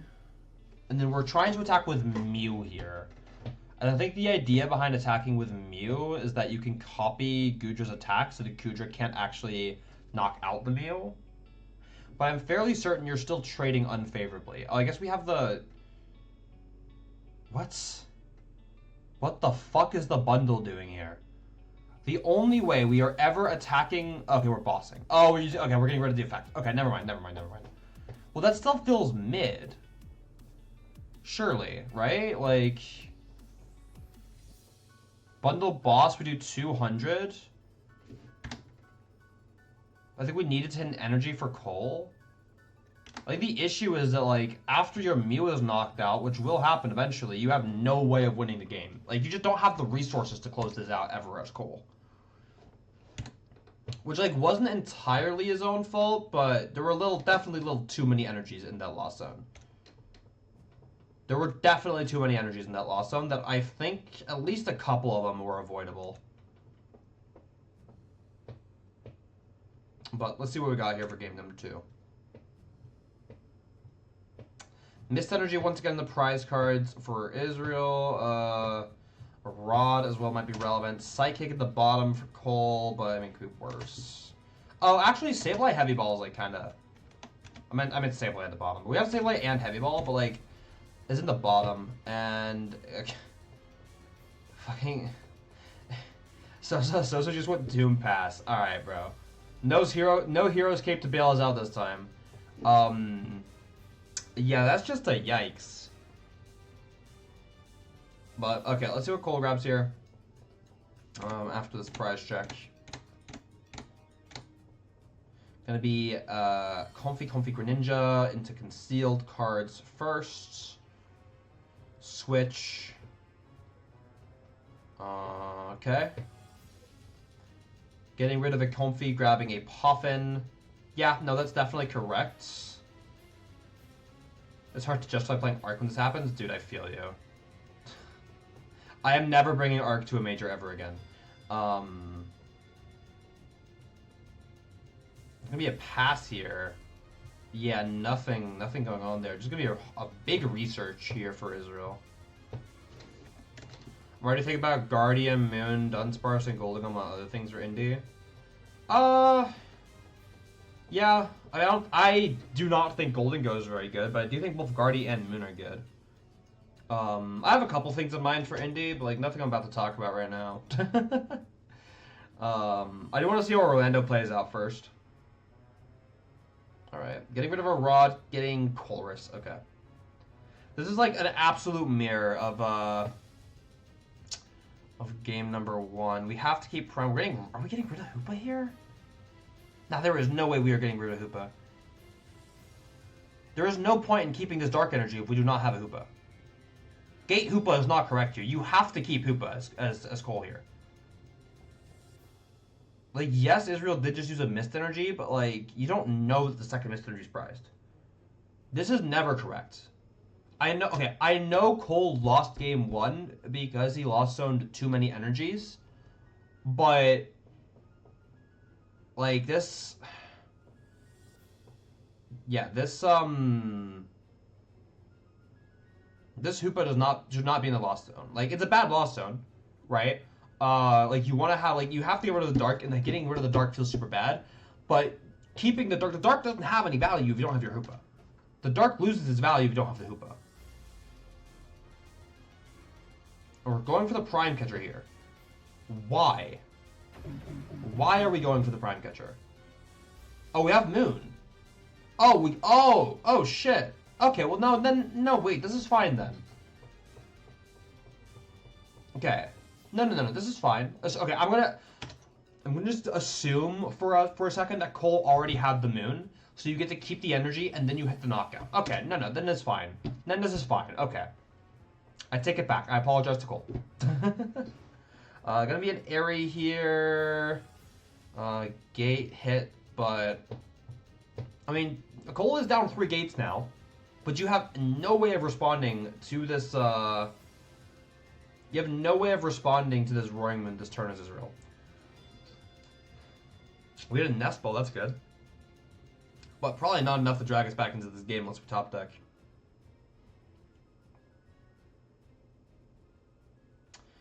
Yes, we'll be top deck for Cole.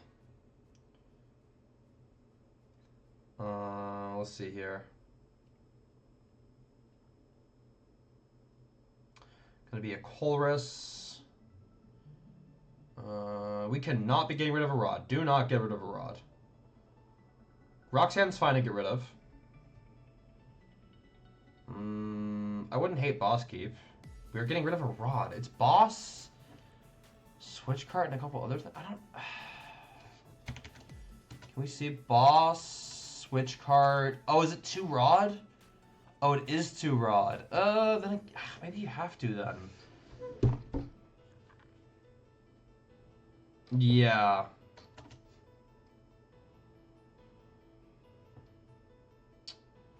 Yeah, I don't know. I don't like it, but like if it was 2 Rod, you probably have to get rid of 1. It's gonna be Spit here on the Tomb. Yeah. I mean, like, Israel's like probably never back in this game. Yeah, it's gonna be a scoop here. Okay, yeah, that's completely correct. Okay.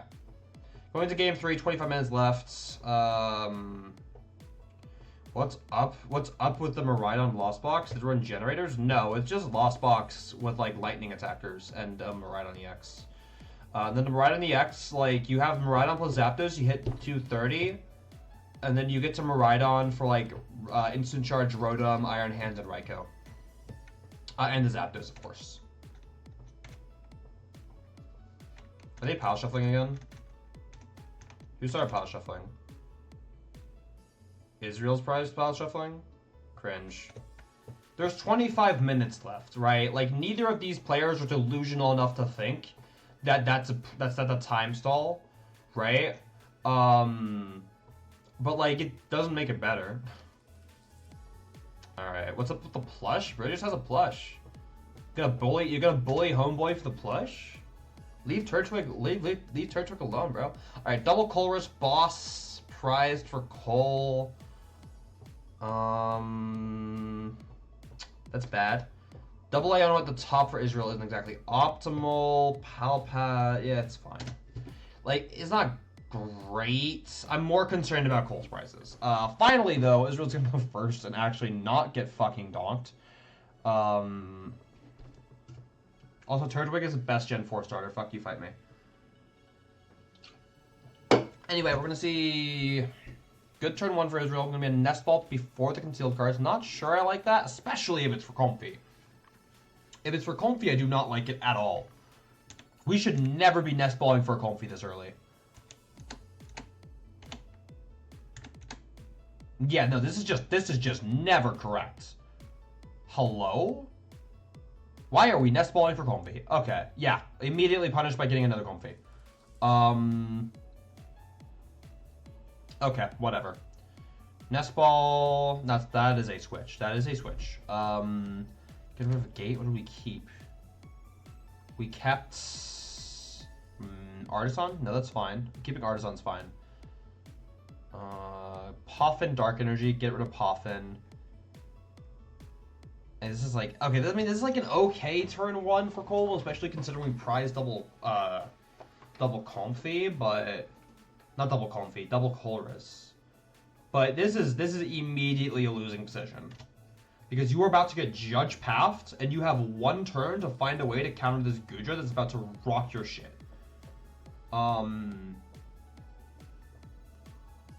There's an Airy. Are we Airying instead? Ooh, okay, we are. And Gate. Yikes. Because Cole's down 2 gates, and has not gotten to use any of them. That is not good. Actually, yeah, I don't hate the Airy instead of the Judge, Loki. Especially because, like, Cole kind of didn't do anything. Cole didn't, like, Cold Rush or anything. So, like, you can pretty much assume the hand is either full of items, full of energies, or full of, Pokemon. Okay. These Lost Zones are fine. Greninja. Nest Ball. Eyeing up Sable? No, that's... Do we have nothing else? Are we forced into this? We might be. No, we have a Cram. There is no way we just Nest Balled for a Comfy that we are not using. We have much better uses for these Nest Balls. Holding Nest Ball is just way better. You do not need 3 Comfy on your board, bro. You do not need 3 Comfy on your board. This Comfy should never be on the board. You hold the Nest Ball, you have a Nest Ball, you have it out for Hoopa later in the game. Out for Hoopa, out for Moon, whatever you need, right? This should never be used. I do like Counter Catcher Spit though. I do like that. I think I prefer it on actually no. It's fine on the barrel. You're setting up a Sableye play with the Squirtle that never hits the board, or if the Bidoof doesn't evolve. But more importantly, you're spitting on something that actually gives value, because spitting on Arc is just never doing you any good. The real issue is that the second this Goodra gets a Mist Energy, you have lost the game. Kind of, but not actually. And we haven't used Starbirth yet.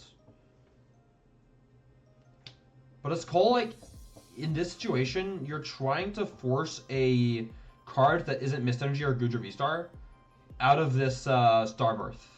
For Israel. Also, I think that's a Rod. Yep. And then what else we got here? Opting not to use Palpad. Is that secondary? Oh, it is secondary. And also, there's a switch in hand. We're going for the Turo. Oh, I like that. Yeah, we removed the damage. We're not attacking with the. Oh no, we are. Oh no, this is super smart. This is super smart. Okay, yeah. We pick up the damage barrel. We go into the Arc. We retreat the energy away to protect ourselves from Hoopa, and then we're just chilling. Quite Goodra over Tina. Wait. Well, okay. This situation is a great example, right? If this was a Tina, this board is infinitely worse for Israel. Right? Arc, listen. Arc Goodra and Arc Tina are not the same deck just because they play Arc, right? They're not the same deck.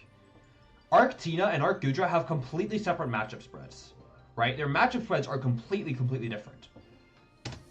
It's not a choice of one or the other. It's just like, it's like asking if you want to play Tina or Lost Box, right?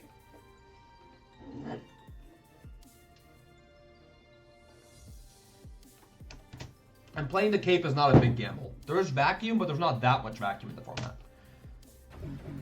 And you're also getting like guaranteed value from vacuum and from Hero's Cape in matchups that don't play vacuum.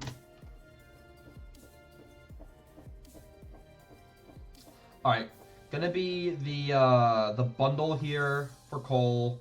Heavy Paul. This is gonna be the Sableye. Oh, did we not price Sableye? Oh, that last game might be the last game. Okay. Yeah. Well, I mean, if you're comparing the deck to Arctina, then yeah, sure. But like, this deck isn't Arctina. It's not trying to be Arctina either. It's Arcudra. It's completely different, and it does different things. Mainly, your Zard matchup is not trying to one-shot Zard. Your Zard matchup is, I have big fat thing, right? And I punch Zard, and I force you to Turo, and then I also Turo, and then we sit there and we punch each other, and then you try to win a war of attrition, right? It's completely separate deck with completely separate, completely separate game plans. All right, Aerie for Cole, or not for Cole, for Israel. Really shit hand for Cole, but I don't think we had any options to like get anything else here. Yep, headquarters is good. Israel goes to 3, and I mean this is just a wrap, right? Like Cole has not played a Colress yet, and that's bad. Not playing Colress is typically very bad. What do we keep as a prime catcher? I think you probably had to get rid of the prime catcher, Loki. Well, Rod. No, it was a Rod. Wait, did we top deck Rod? Who we top deck Rod? Cram. Artisan for Cram. We have prime catcher. We tried to stall the barrel. Yeah, that's all you can do here. I mean, yeah. The barrel, DTE, Boss Comfy. The Boss Comfy is surely just unnecessary, but I mean, fair play.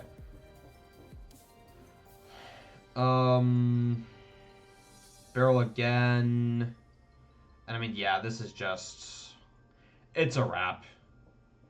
Yeah, 3-card hands, all Pokemon. Artisan for Sableye, I guess, but like, it just doesn't matter at this point.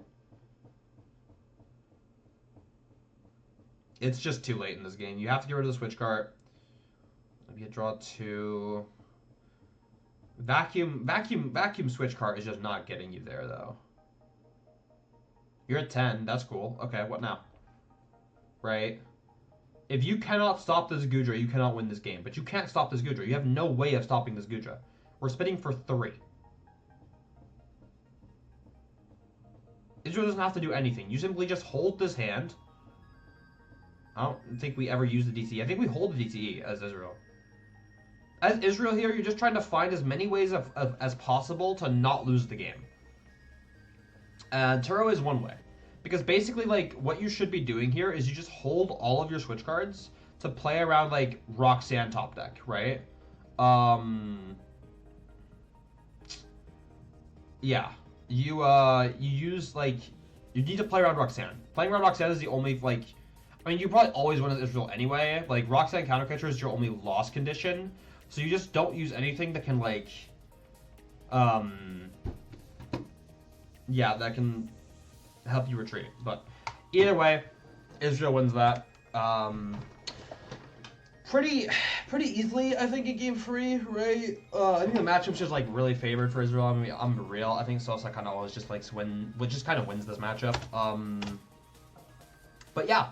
A shorter stream today, but I really did just want to cover the what's it called? The Orlando games. Some of these were definitely faster than others, but we're gonna be back tomorrow with more Orlando VOD review. Gonna be covering day 2. Day 2 is happening today. I actually think day 2 already started, not the stream. Stream should start in like an hour or 2. And then yeah. Tomorrow, Monday, 1 p.m. CET, Central European Time. Same place, same time, as usual. We're going to do the Orlando Day 2 VOD review. Try to see what succeeds at Orlando, why it succeeds at Orlando, and then how we adapt going into Indianapolis Regionals. So yeah, it's going to be a good time, and I'll see you guys there. So, bye. Oh, I didn't plug. Nah, fuck it, that can wait. Bye.